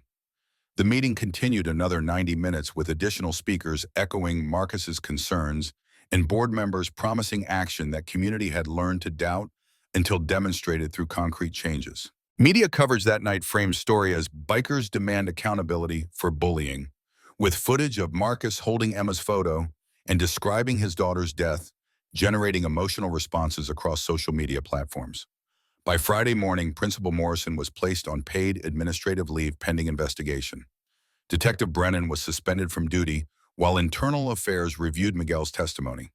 School district announced formation of task force to review anti-bullying policies with promise of student and community input. The response was faster than anyone expected, propelled by viral video and media attention that made ignoring issue politically impossible. But speed of institutional response created new pressures that hadn't been fully anticipated. Tyler Brennan's world collapsed within days as his protective barriers dissolved. Football team distanced themselves from him after coach received pressure from parents concerned about association with player facing assault charges. Friends who'd participated in harassment campaign suddenly claimed ignorance or coercion. Social media accounts that had mocked Lily now posted performative statements about standing against bullying users, deleting their own past participation in hopes of avoiding accountability. Tyler's psychological state deteriorated under combined weight of public scrutiny and private consequences that had previously been deflected by his father's authority. Detective Brennan's response to losing control was predictable. He drank more heavily, blamed everyone except himself and his son, took out rage on family members who couldn't escape or defend themselves effectively. Patricia Brennan had endured her husband's violence for 15 years through combination of fear, economic dependence, and belief that staying together served children's interests better than divorce would. She'd made excuses for bruises, had hidden evidence of his alcoholism from colleagues and friends, had convinced herself that Robert's anger was understandable stress response to a difficult job rather than abusive pattern requiring intervention. But watching Tyler crumble under pressure Robert had created, seeing her son internalize violence he'd witnessed at home, finally broke through Patricia's defenses. She found Tyler Thursday evening in his bedroom, curled on floor, with arms wrapped around knees rocking slightly while tears streamed down his face. "I can't do this anymore, Mom. I can't be what Dad wants. I'm so tired of being angry all the time, of hurting people to prove I'm strong, of pretending everything's fine, when nothing's been fine for years." Patricia knelt beside him, seeing clearly for first time how thoroughly her husband's abuse had damaged their son. "What do you mean, honey? What does Dad want you to be?" "He wants me to be him. Tough, feared, someone who doesn't take disrespect from anyone, especially not from girls like Lily who think they're too good for Brennan family." Tyler's voice cracked. "When Lily rejected me, Dad said real men don't accept no from girls like that. Said I needed to teach her a lesson about her place. So I pushed her. And when she got paralyzed, Dad made sure nobody could prove what I did. And then he told me I needed to keep reminding her that crossing us has consequences." The confession poured out years of Robert coaching Tyler in manipulation and cruelty, praising him when he dominated weaker students, punishing him when he showed empathy or kindness that Robert labeled as weakness. Tyler had learned to be cruel because cruelty earned his father's approval. Had learned to hurt others because being hurt at home required outlet for rage that couldn't be directed at its actual source. Patricia listened with growing horror, recognizing patterns she'd ignored or rationalized. She made decision that night, gathered essentials, while Robert passed out drunk in living room, took Tyler directly to Dr. Helen Rodriguez's home despite late hour. Helen answered door and bathrobe alarm, shifting to professional concern as she assessed Patricia's expression and Tyler's traumatized state. "Patricia, Tyler, what happened? I need help. We both need help. I need to report domestic violence. Need to get Tyler and myself to safety. Need to tell the truth about what's been happening in our home." Patricia's voice shook but held firm. "My husband has been abusing Tyler since he was 8 years old. Robert taught him that violence is how you solve problems, that controlling people weaker than you proves strength. He encouraged Tyler to intimidate Lily, told him that hurting her was justified because she disrespected our family by rejecting him. Everything Tyler's done to that girl, Robert trained him to do it. Helen brought them inside immediately, calling domestic violence advocates and child protective services. Over next 3 hours, Patricia provided documentation she'd been secretly collecting photos of Tyler's bruises over years, recordings of Robert's verbal abuse evidence that Detective Brennan had been using his position to cover up his own domestic violence incidents, in addition to Tyler's assault of Lily. Tyler gave statement describing his father's abuse and how it had shaped his treatment of Lily. His testimony was an excuse for his actions. He understood that his father's violence didn't justify perpetuating cruelty, but it provided context that transformed him from simple villain into complex figure who was both perpetrator and victim-damaged child who had damaged another child because violence was currency he'd learned at home. By morning, Patricia and Tyler were in domestic violence shelter under protective order. Detective Brennan was arrested for domestic violence, child abuse, and multiple counts of abuse of police authority. His career ended not with investigation into covering up Tyler's assault, but with exposure of his own systematic violence against family members who'd finally found courage to speak truth about their suffering. The revelation complicated narrative in ways that made simple moral judgments inadequate. Tyler had genuinely hurt Lily, had permanently disabled her through deliberate violence, had spent 14 months ensuring she never forgot what he'd taken from her. Justice required consequences for those actions. But Tyler was also a 15-year-old boy who'd been systematically abused by father wielding authority and violence to shape him into a reflection of same toxicity. Accountability could coexist with the acknowledgement that hurt people frequently hurt people, that cycles of violence perpetuated across generations until someone found strength to break patterns. Lily struggled with this complexity when Sarah explained what had emerged about Tyler's home situation. "He paralyzed me. He made my life hell for over a year. I'm supposed to feel sorry for him now because his father beat him." "You don't have to feel anything. Your feelings about Tyler are valid regardless of his circumstances." Sarah's voice was gentle but firm. "But understanding why people become cruel doesn't excuse cruelty, it helps prevent future cruelty." Tyler learned violence from watching his father. If he gets help now, maybe he doesn't become the next Detective Brennan. Maybe he breaks cycle instead of perpetuating it. "That's not my responsibility to fix." "No, it absolutely isn't. Your only responsibility is healing yourself. Tyler's redemption or lack thereof is his work, not yours." The civil lawsuit proceeded through legal system with unusual speed, propelled by media attention and evidence that made school districts' liability undeniable. Steel Riders volunteer attorneys filed on Lily's behalf against Oak Ridge School District Detective Robert Brennan and Tyler Brennan for assault causing permanent disability, deliberate infliction of emotional distress, violation of civil rights, and systemic failure to protect disabled student. Courtroom was packed for testimony phase. Marcus sat directly behind Lily for support, visible reminder that she wasn't alone. Defense attorneys hired by school districts' insurance attempted strategy of discrediting Lily's version of events, suggesting her memory might be flawed or that academic stress had contributed to original fall. "Isn't it true you were experiencing academic pressure that year? That your grades had declined in months before incident?" Lily's voice remained steady despite trembling hands. "My grades were fine. I had 3.8 GPA. And even if I'd been failing every class, that wouldn't explain why." I remember Tyler Brennan calling me rice patty bitch before pushing me down 12 concrete stairs. I remember every second. The pain, the fear, waking up unable to feel my legs, realizing my life had changed forever because I said no to someone who couldn't accept rejection. She looked directly at Tyler sitting at defendant's table, and I remember him never apologizing, never showing remorse. Instead, spending 14 months making sure I knew my place, mocking my wheelchair, organizing harassment campaign, trying to break whatever pieces of me survived that fall. Tyler's attorney, public defender assigned after Brennan family assets were frozen, requested permission for her client to testify. Tyler took stand with visible reluctance, face showing exhaustion and genuine remorse that contrasted with arrogance he'd displayed throughout harassment campaign. "I did push Lily Chen down the stairs. It was assault. My father told me to teach her lesson about disrespecting our family by rejecting me.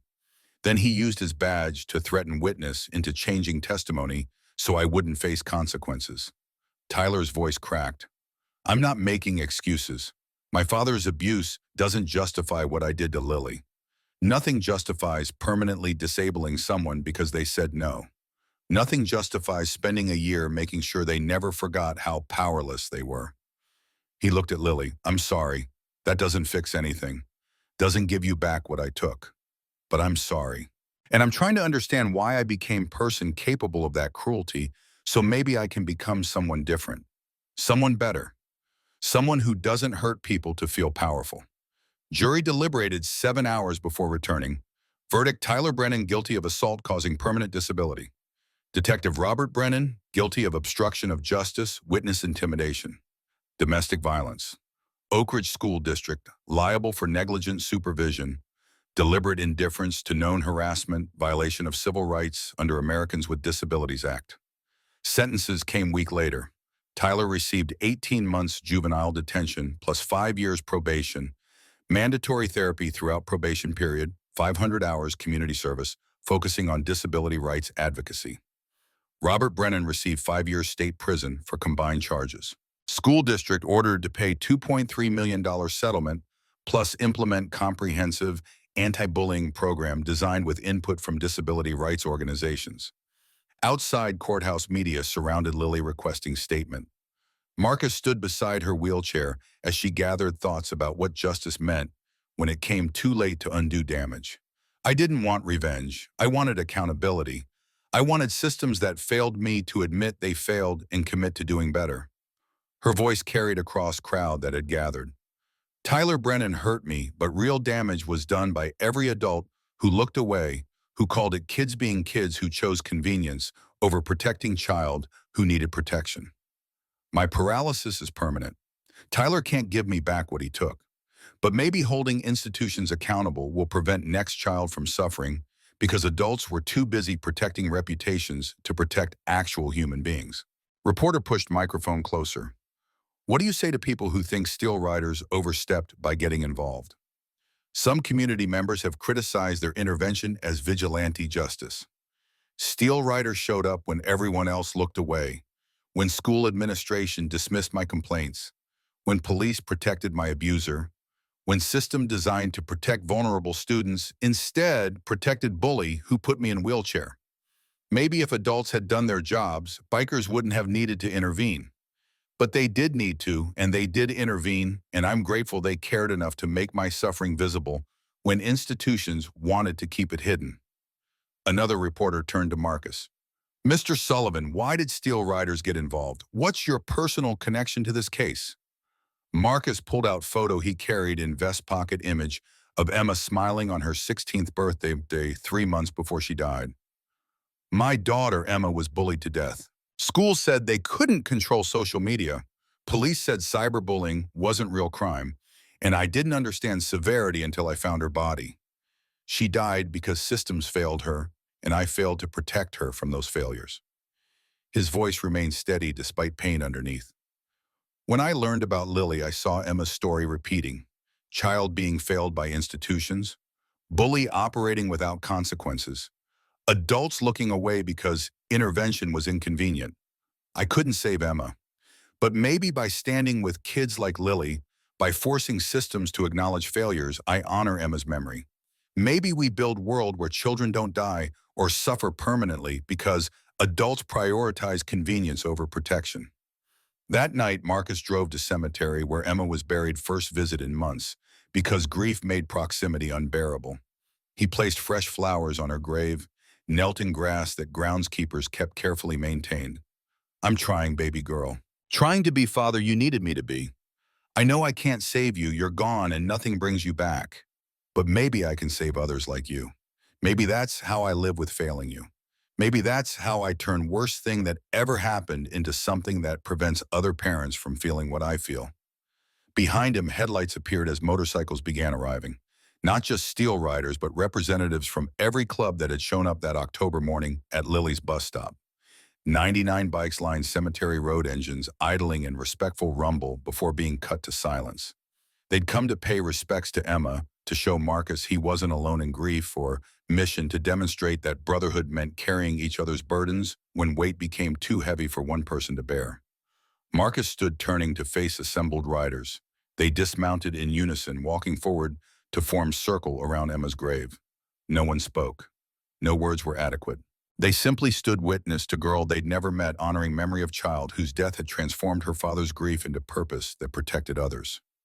The silence held until Marcus finally broke it. Thank you for showing up, for standing with me, for proving that Emma's death wasn't meaningless if it motivates us to protect vulnerable kids from suffering she endured. They stayed another hour sharing memories of Emma and stories of other children they'd helped since forming Ride Against Bullying program. The gathering was part memorial service, part strategic planning session, part grief support group for men and women who understood that healing required action rather than passive acceptance of tragedy.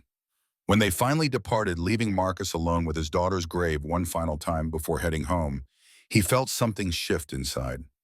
Not healing exactly Emma's loss would never heal completely, but since that pain could be transformed into purpose, that failure could motivate future success, that sometimes honoring dead meant protecting living with ferocity born from understanding precisely how precious and fragile life really was.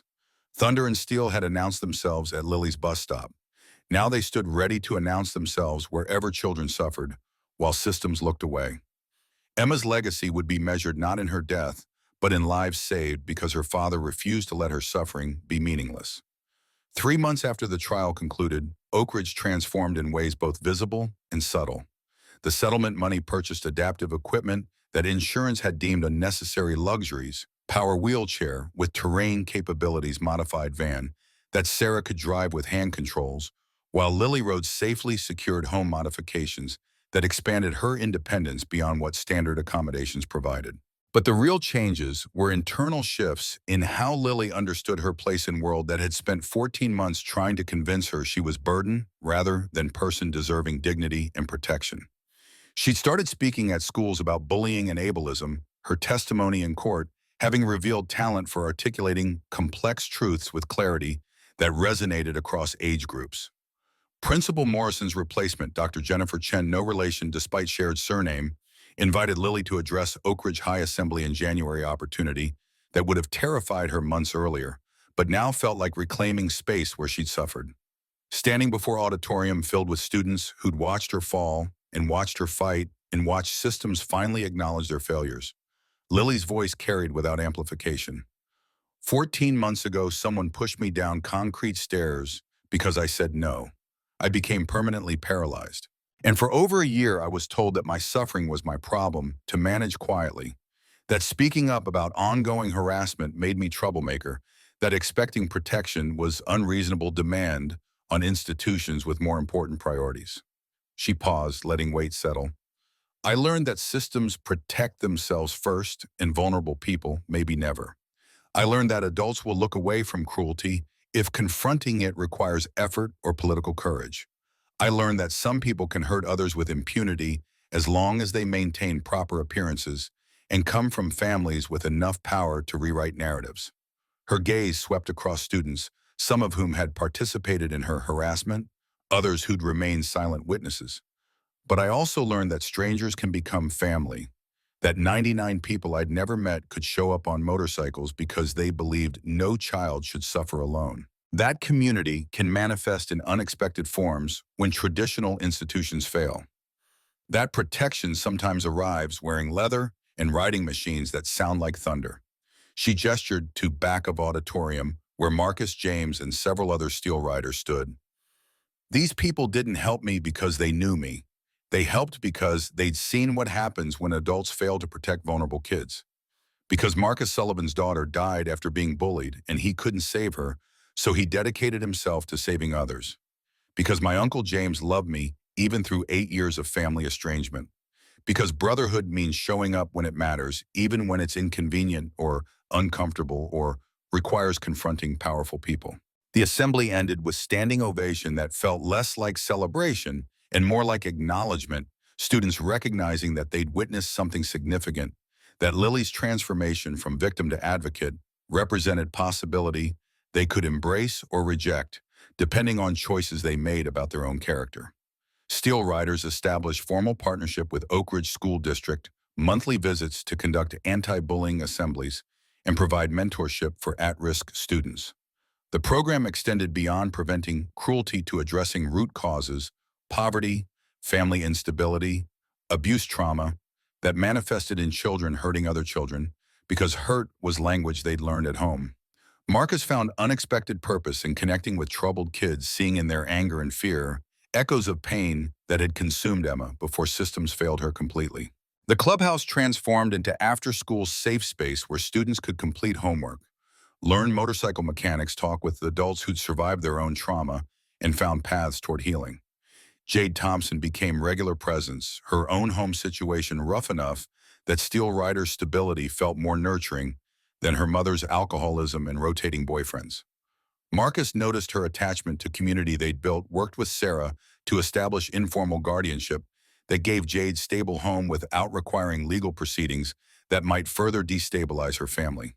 Sarah and James sat across from each other at Chen family dinner table for first time in 8 years. Conversations stilted initially before muscle memory of sibling relationship reasserted itself. Sarah had cooked traditional dishes their mother used to make: braised pork belly, stir-fried vegetables, rice that filled kitchen with aroma that transcended years of separation. "I was wrong about you." Sarah's voice was quieter than usual. Army Sergeant authority softened by genuine remorse. "I judged your lifestyle choices, decided motorcycle club membership made you irresponsible and dangerous. I was so focused on what I thought you should be that I couldn't see who you actually were. Man who built chosen family, who found purpose through brotherhood, who came through for my daughter when I couldn't figure out how to protect her." James set down chopsticks, meeting his sister's eyes. "You weren't completely wrong. I did make mistakes after I got out of military. Got in trouble, made choices that disappointed mom and dad, wasted years trying to find direction. Steel Riders saved me, gave me structure, purpose, people who cared whether I lived or died. I just wish you'd been willing to see that instead of deciding bikers were automatically bad influence. I was scared. You were my little brother, and I'd watched you struggle after deployment, and I thought if I could control your choices, I could protect you from yourself. But you didn't need protection. You needed space to find your own path. I'm sorry I didn't give you that. Sorry I kept Lily from knowing her uncle because I was too proud and controlling to accept that family comes in different forms." Lily watched the reconciliation with satisfaction that came from seeing fractures heal even imperfectly. James had moved back to Oak Ridge, permanently rented apartment 10 minutes from Sarah's house, became active presence in Lily's life, teaching her motorcycle mechanics despite her inability to ride, sharing stories about their family history that Sarah had never thought to tell, providing male figure who showed care without expectation of control. The relationship wasn't immediately easy. 8 years of separation had created gaps that conversation couldn't instantly bridge. But they were building something new from foundation of shared love for Lily. Recognition that family required effort and forgiveness and willingness to see each other as complex as humans rather than simplified versions that fit preferred narratives. Tyler Brennan completed 3 months in juvenile detention facility when his attorney filed motion for modified sentencing based on exemplary behavior and genuine therapeutic progress. The hearing brought Lily face-to-face with boy who destroyed her life context, now including knowledge of abuse he'd suffered that had shaped him into person capable of such cruelty. Tyler had changed, visibly lost arrogance that had characterized his presence before, carried himself with humility that came from being completely stripped of privilege and power he'd taken for granted. Intensive therapy had begun unpacking trauma his father had inflicted, teaching him to recognize patterns of violence he'd internalized and replicated. His testimony before a judge was raw with emotion that couldn't be manufactured. "I hurt Lily Chen because my father taught me that hurting people weaker than you proves strength, that controlling others demonstrates power, that girls who reject you need to be punished to understand their place. I learned violence is love language. If Dad hit me, it meant he cared enough to discipline me. If he didn't hit me, I wasn't worth his attention." He paused, struggling for composure. "Understanding why I became cruel doesn't excuse what I did.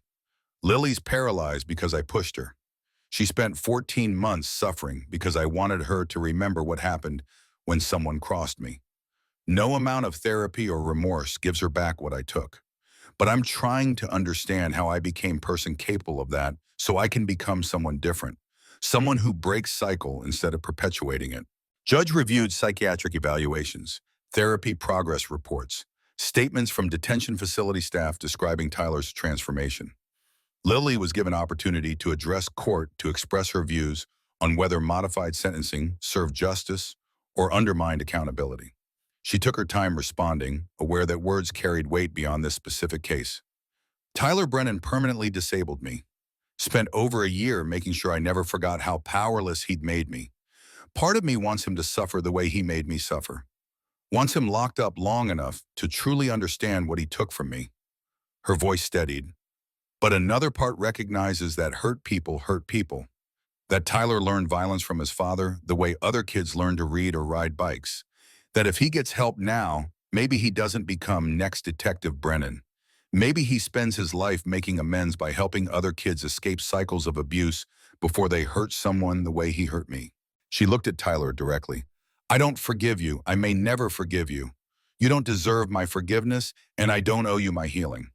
But I don't object to modified sentencing if it includes conditions that ensure you're genuinely changed and genuinely committed to making sure no other kid suffers because of violence you've internalized. Judge granted modified sentencing, time served plus 5 years, intensive probation, mandatory therapy, twice weekly, 500 hours, community service, specifically focused on disability rights, advocacy, complete prohibition on contact with Lily unless she initiates it. Additionally, Tyler was required to complete high school equivalency through alternative program and maintain employment that demonstrated responsibility and character development. Marcus offered Tyler a job at Steel Rider's automotive shop decision that generated significant controversy within club and community. Several members objected to helping person who'd committed such serious harm, argued that forgiveness came too easily and accountability required harsher consequences. But Marcus defended choice with logic rooted in Emma's death and lessons learned too late to save her. Emma's bullies never faced real consequences. They posted apologies on social media, went to counseling for a few sessions, graduated, and moved on with their lives while Emma stayed dead. I spent 2 years wanting them to suffer, wanting revenge that would somehow balance scales. But revenge wouldn't bring Emma back, wouldn't prevent next kid from being bullied to death or paralyzed or traumatized beyond recovery. He addressed assembled club members with conviction that came from hard-won understanding. Tyler's hurt Lily permanently. Nothing changes that. But he's also a 15-year-old kid who was systematically abused by father who weaponized him. If we write him off completely, refuse to give him path toward redemption, what message does that send? That some people are irredeemable, that mistakes made as traumatized children define you forever. That's not what we stand for. We protect vulnerable people, and sometimes that includes protecting damaged kids from becoming damaged adults. The job came with conditions that made clear this wasn't absolution, but opportunity to demonstrate genuine change through sustained effort. Tyler worked under supervision, earned a minimum wage, performed tasks that required humility and accountability. He attended therapy religiously, participated in restorative justice programs, began speaking at schools about how witnessing domestic violence had shaped his capacity for cruelty. His progress was genuine but complicated. Some days he backslid into defensive anger or self-pity that therapy had to address. Some days he wanted to quit because accountability felt too heavy. But Marcus and other Steel Riders held him to standards that acknowledged his humanity while refusing to excuse his choices, demonstrating that redemption required sustained effort rather than performative apology. 3 weeks before Tyler's release from detention, Detective Robert Brennan made final play for control from custody. He'd been denied bail pending appeal, housed in county jail, where his former position as law enforcement made him target for inmates who'd been arrested or harassed by cops during their own criminal activities. The experience had not humbled him. Instead, it concentrated his rage into focused determination to punish everyone he blamed for his downfall. He smuggled phone into his cell through corrupted guard, called Patricia's new number that he'd obtained through investigator friend who owed him favors. Patricia answered without recognizing number voice, still carrying caution that came from decades of walking on eggshells around violent man. When I get out, and I will get out because my lawyer's filing successful appeal, you're coming home, you and Tyler both, and we're going to settle this like family should, privately. The way things used to be before you involved outsiders and destroyed everything I built. Patricia's hands shook, holding phone familiar terror flooding back despite restraining order and months of therapy. You're not getting out. Your conviction is solid. And even if you did, I'm never coming back. Tyler's never coming back. You don't control us anymore. Don't I? His voice carried menace that transcended physical distance. You think piece of paper protects you. You think those biker friends will always be around. I know where you're staying. I know Tyler's schedule. I know exactly how to make sure you understand that nobody leaves me. Nobody embarrasses me. Nobody takes what's mine. Patricia hung up immediately, reported threat to authorities. But Brennan's lawyer managed to get him released on bail, pending appeal through technicality involving trial procedure, posting bond through family money that had been held in accounts our prosecutors hadn't yet frozen. He walked out of county jail 48 hours later with single destination in mind. Steel Riders had maintained protective watch on Patricia's apartment since she'd entered domestic violence shelter, rotating shifts that ensured someone was always nearby if Brennan attempted contact. Marcus James and 6 other members were positioned across street when Brennan's car pulled up at 8:30 p.m., parking illegally in fire zone that suggested he didn't expect to stay long. He emerged carrying duffel bag that moved with weight, suggesting something substantial inside. His stride toward Patricia's building carried determination of man who decided consequences no longer mattered, that destroying what he'd lost was more important than preserving his own freedom or safety. Marcus and James intercepted him at building entrance, blocking access without physical contact that would give him excuse to claim assault. Marcus kept his voice conversational despite adrenaline flooding his system. Evening, Robert. Beautiful night for walk, but I don't think Patricia wants visitors right now. Might be best if you head home.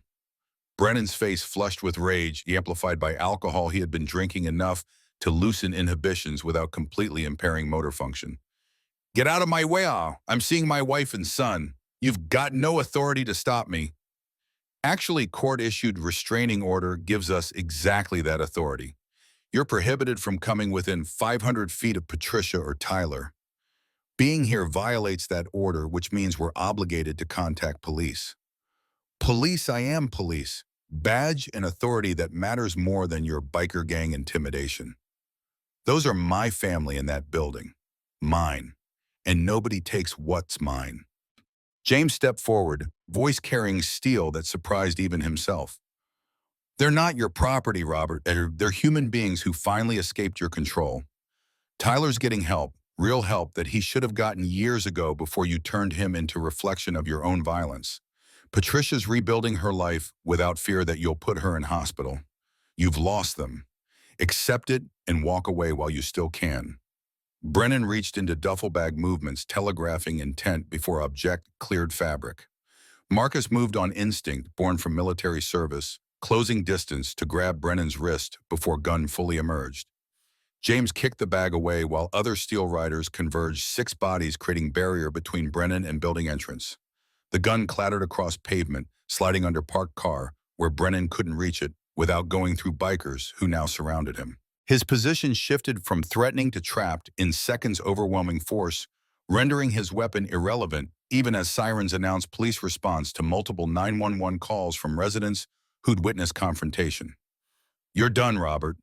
Marcus maintained grip on Brennan's wrist with pressure that would leave bruises but wouldn't break bones. Done threatening your family. Done using badge to avoid consequences. Done hurting people who can't fight back effectively. This is where it ends. You arrested for violating restraining order, with weapon adding years to sentence you're already serving.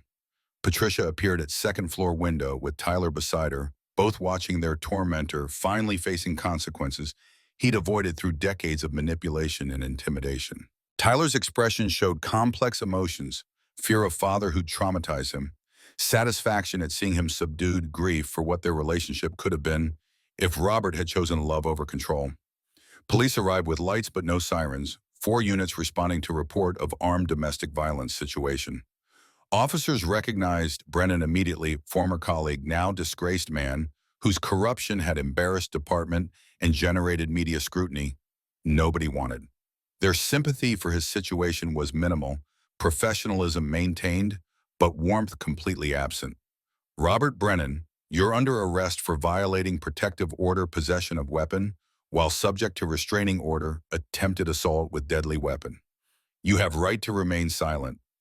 The arrest was thorough and public neighbors recording on phones media, arriving within minutes after monitoring police scanners picked up officer-involved incident. Brennan's final attempt at control became viral video showing him screaming threats while being loaded into patrol car promising vengeance against everyone who destroyed his life through their disloyalty and betrayal. But his threats carried no weight anymore. He'd lost badge, lost authority, lost family, lost freedom that wouldn't be restored for minimum 10 years after new charges were added to existing sentence. His power had been rooted entirely in institutional position and capacity to intimidate. Through violence with both removed, he became ordinary man, facing ordinary consequences for extraordinary cruelty. Tyler watched his father taken away with tears streaming down, face grief for relationship that had never been healthy, but still represented only father he'd known. I'm sorry, Mom, for everything, for believing his lies about strength and control, for hurting Lily because I thought that's what being man meant, for not protecting you when he hurt you because I was too scared and confused to understand what was happening. Patricia held him while both cried release of tension they'd carried for years, finally manifesting in tears that represented grief and relief in equal measure. Marcus gave them space, understanding that this moment belonged to them. Mother and son reclaiming their lives from man who'd stolen their autonomy through systematic abuse disguised as family discipline. 6 months after 99 motorcycles had first surrounded Oak Ridge bus stop community, held rally for bullying awareness that filled entire City Park with 500 attendees. Steel Riders led motorcycle procession from courthouse to park engines, creating thunder that announced, this wasn't casual gathering, but statement about priorities and values. Media covered event extensively, framing it as example of community responding to institutional failures through grassroots organizing and sustained advocacy. Lily served as keynote speaker, positioned at microphone with Marcus standing slightly behind in gesture of support rather than control. She'd prepared remarks carefully, but now looking across crowd that included classmates and teachers and strangers who'd followed her story, words felt inadequate for what needed expressing. 14 months ago, I was pushed downstairs and paralyzed. Person who hurt me faced no consequences because systems protected him. I spent years being tormented because adults who should have protected me looked away from cruelty that was inconvenient to address. I reported harassment 37 times. Each report was dismissed as misunderstanding or exaggeration, or me being too sensitive about normal adolescent conflict. Her voice strengthened. Then one morning, 99 strangers on motorcycles showed up. They didn't know me, didn't owe me anything, but they stood for me because they believed no child should suffer alone while adults pretended not to notice. Marcus Sullivan couldn't save his daughter Emma from bullying that killed her, but he refused to let her death be meaningless. He turned grief into action, became protector. His daughter needed, but never received. She gestured to Marcus. That's what community should look like. People showing up for each other when systems fail. People choosing courage over convenience. People recognizing that protecting vulnerable requires more than thoughts and prayers, requires sustained effort and willingness to confront power even when confrontation carries personal cost. Marcus took microphone with reluctance that came from preferring action to words. Emma died 2 years ago. She was 16, bright, kind, everything parent hopes their child becomes. Bullies tormented her online, and school said they couldn't control social media. Police said cyberbullying wasn't real crime. My wife and I didn't understand severity until we found Emma's body with suicide note explaining she couldn't face another day of humiliation. He showed Emma's photo to crowd. I failed my daughter completely. Didn't recognize warning signs. Didn't push hard enough against systems that dismissed her suffering. Didn't understand that love without action is just sentiment that accomplishes nothing. Emma died because I was too patient with institutions, too willing to trust that adults would eventually do right thing.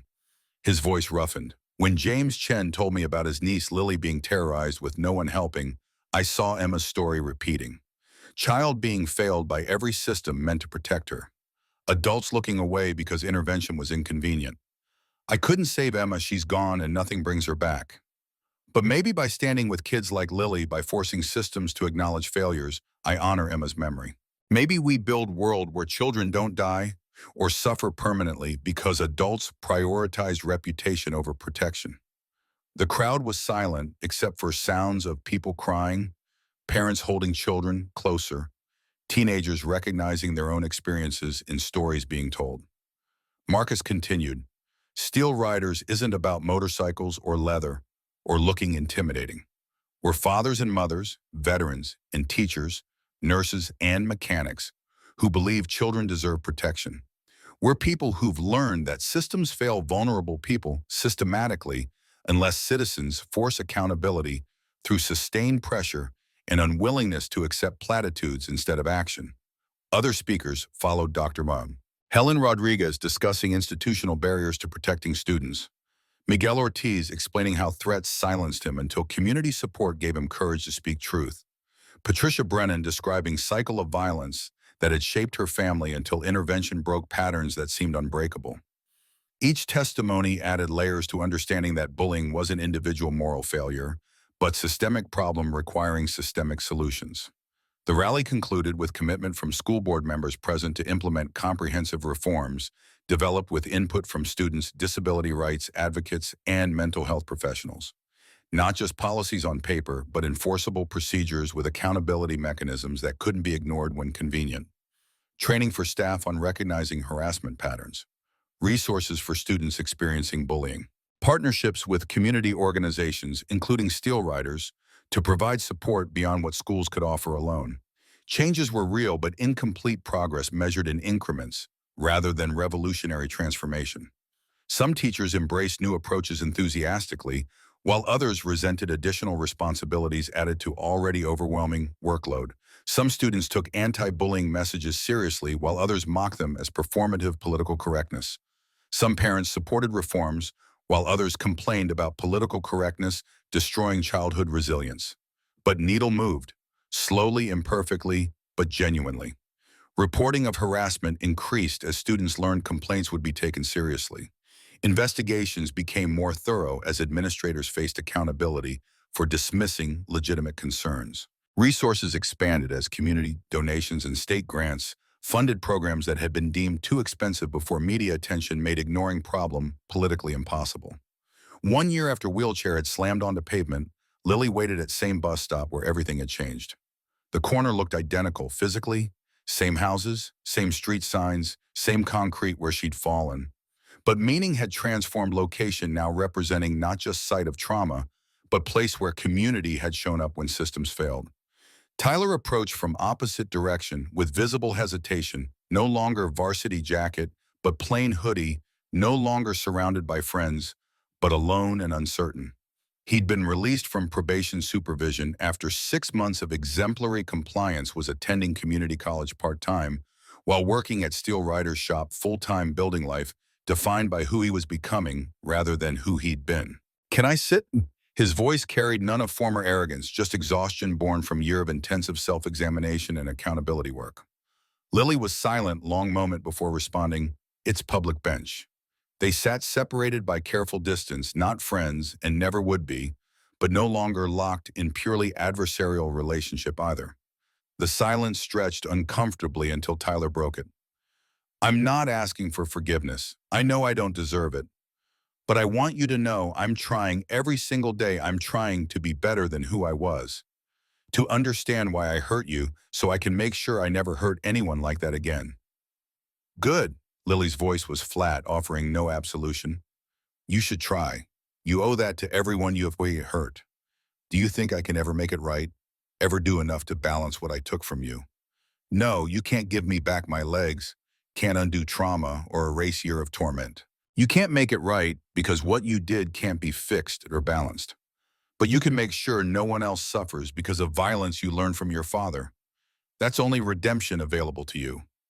I am. At the shop, working with Marcus, talking with other kids who've witnessed domestic violence. Trying to show them that cycle can break, that becoming your abuser isn't inevitable. His hands twisted in his lap.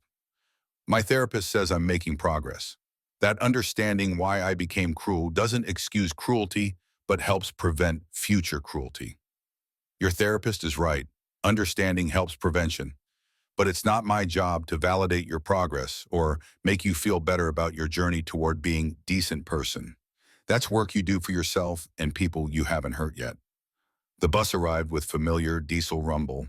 Lily activated her wheelchair's motor, rolling toward lift, while Tyler remained seated watching her board with expression, mixing remorse and resignation.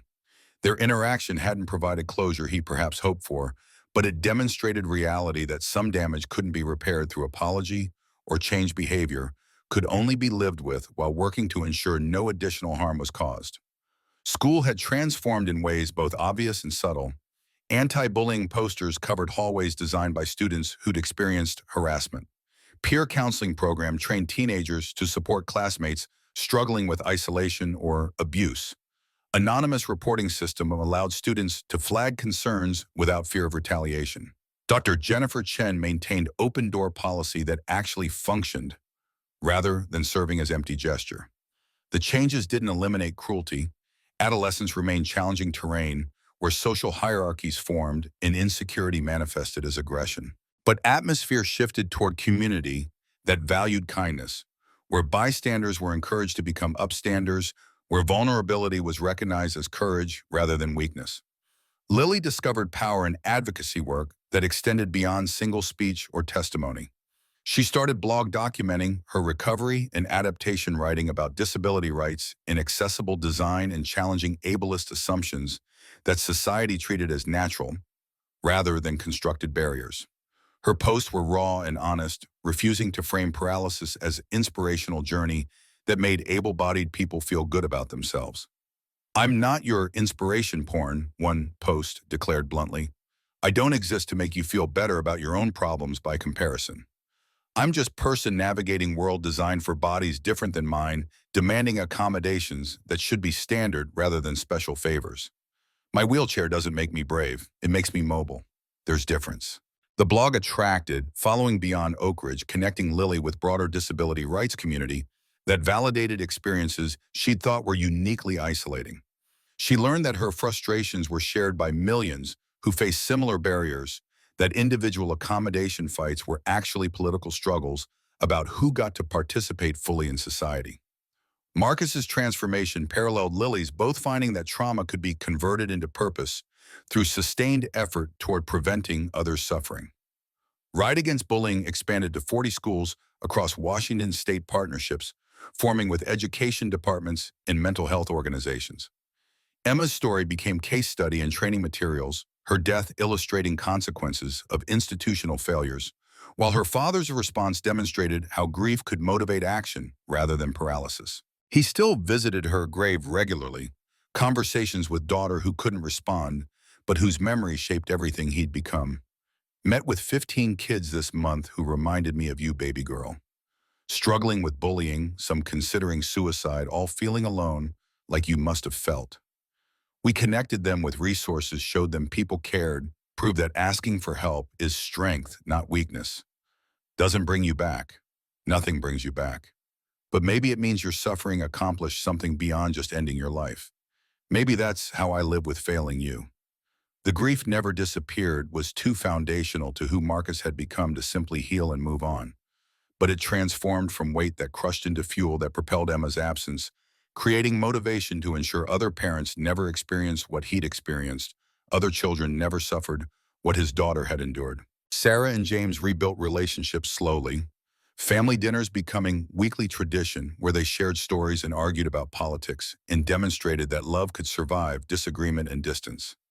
Lily watched them navigate reconciliation with satisfaction, born from seeing family choose connection over pride, recognizing that her uncle's presence enriched her life in ways Sarah's protectiveness had prevented for too long. Steel Riders Clubhouse remained after-school sanctuary where vulnerable kids found community that school and home couldn't provide. Jade Thompson practically lived there, her own mother's alcoholism making Sarah's house, through unofficial arrangement, where everyone pretended the situation was temporary, while understanding permanence was more likely. Marcus became surrogate father to several teenagers whose biological parents had failed them through abuse or neglect, or simple inability to understand children whose needs exceeded their capacity to provide. The work was exhausting and endless, never achieving complete victory, because new kids kept arriving with new traumas requiring new interventions. But Marcus discovered that meaning came from sustained effort rather than definitive resolution, that heroism was showing up consistently rather than dramatic one-time gesture. 3 years after 99 motorcycles had first surrounded Oak Ridge bus stop, Lily celebrated her 18th birthday with party that filled Steel Riders Clubhouse with unlikely combination of guests, school friends and disability rights activists, bikers and teachers, family, and chosen family representing community she'd built from wreckage of trauma. Marcus presented gift he'd been working on for months, custom motorcycle with adaptive controls, allowing Lily to ride despite paralysis. The machine was a beautiful piece of engineering hand controls for acceleration and braking, specialized seat providing stability, safety features, ensuring her disability didn't create additional risk. "You saved my life when I was tied to railroad tracks waiting for train," Marcus explained while Lily examined the bike with tears streaming. "You gave me second chance I didn't deserve after failing Emma. This is me giving you freedom, showing you that disability doesn't define what's possible, just changes how you accomplish it." She mounted the bike with Marcus's assistant's hands finding controls, engine roaring to life under her guidance. The sensation was transcendent power and speed and independence she'd assumed were lost forever when Tyler had pushed her down those stairs. She wasn't bound to wheelchair any more than Marcus was bound by his grief. Both were navigating worlds that had changed them, finding ways to move forward that honored their past while refusing to be imprisoned by them. The party concluded with Marcus addressing assembled guests' impromptu speech that captured lessons learned through 3 years of transformation. Emma died believing she was alone, that nobody cared enough to protect her from cruelty that was destroying her spirit. "I failed to show her that wasn't true, that people loved her, that community would have rallied if only I'd known how to ask for help." He looked at Lily. "When Lily needed protection and systems failed her, we showed up. Not because we expected reward or recognition, but because children deserve adults who prioritize their safety over convenience. Because looking away from suffering makes us complicit in that suffering. Because sometimes being a good person requires confronting power and refusing to accept that vulnerable people don't matter." His voice strengthened. "Steel Riders isn't just motorcycle club. We're people who've learned that protecting each other is how we survive broken systems and in different institutions. We're fathers and mothers, veterans and teachers, mechanics and nurses who believe children are sacred and responsibility we all share. We're community that shows up when it matters, proves that strangers can become family, demonstrates that sometimes most powerful thing you can do is stand witness to someone else's suffering and refuse to look away." The room erupted in applause, but Marcus wasn't finished. "Emma, if you're listening, and I believe you are, I'm trying to be father you needed. Trying to protect kids who remind me of you. Trying to build a world where children don't die or suffer because adults were too busy or scared or comfortable to intervene. I couldn't save you, baby girl, but maybe I'm saving others in your memory." Maybe that's how love persists beyond death, through actions that honor person we've lost by ensuring others don't suffer the same way. Late that night after guests departed, Lily sat with Marcus in Clubhouse's quiet workshop, surrounded by motorcycle parts and tools. They developed easy silence over 3 years communication that didn't require constant words. "Do you still think about Emma every day?" Lily's question was gentle recognition that grief didn't follow timelines or schedules. "Every single day. Some days it's crushing weight that makes getting out of bed feel impossible. Other days it's gentle ache that reminds me why this work matters. It never goes away completely. Losing child changes you fundamentally. But I've learned to carry it differently. To let grief motivate action rather than paralysis." I think about the stairs every day too. About who I was before Tyler pushed me. About wondering if I'd made different choices, said different things, whether I'd still be walking. The what-ifs are exhausting. Marcus turned to face her directly. "You know it wasn't your fault, right? Tyler chose violence. His father taught him that controlling people through fear was strength. You rejecting him didn't cause your paralysis. His inability to accept no caused it. Don't let him take anything else from you by carrying guilt that belongs entirely to him." I know that intellectually, but emotionally it's harder. I see Tyler working at your shop, see him trying to change, and part of me wants him to suffer more, wants him to hurt the way I hurt. Is that wrong? It's human. You're allowed to be angry, allowed to want justice that feels satisfying rather than complicated. But life rarely gives us clean resolutions where villains suffer proportionally and victims feel completely vindicated. Tyler was both perpetrator and victim, hurt you because his father hurt him. Doesn't excuse what he did, but provides context that makes simple revenge feel inadequate. Lily nodded slowly. His redemption isn't my responsibility to facilitate or validate. Exactly right. Your only responsibility is your own healing, your own life. Tyler's journey toward being a decent person happens separately from your need for justice and closure. Both things can be true. He can genuinely change while you remain justifiably angry about what he took from you. They sat together watching dawn break through skylights, light painting workshop in shades of gold and amber. Outside world continued spinning with its usual combination of beauty and cruelty, system failures and community responses, trauma and healing coexisting in tension that probably wouldn't resolve but could be navigated with support from people who cared. Lily thought about Emma, girl she'd never met, whose death had somehow saved her life by transforming her father's grief into protective purpose. Thought about how trauma could ripple across people in years, how one child's suffering could prevent another's if adults chose action over comfortable ignorance.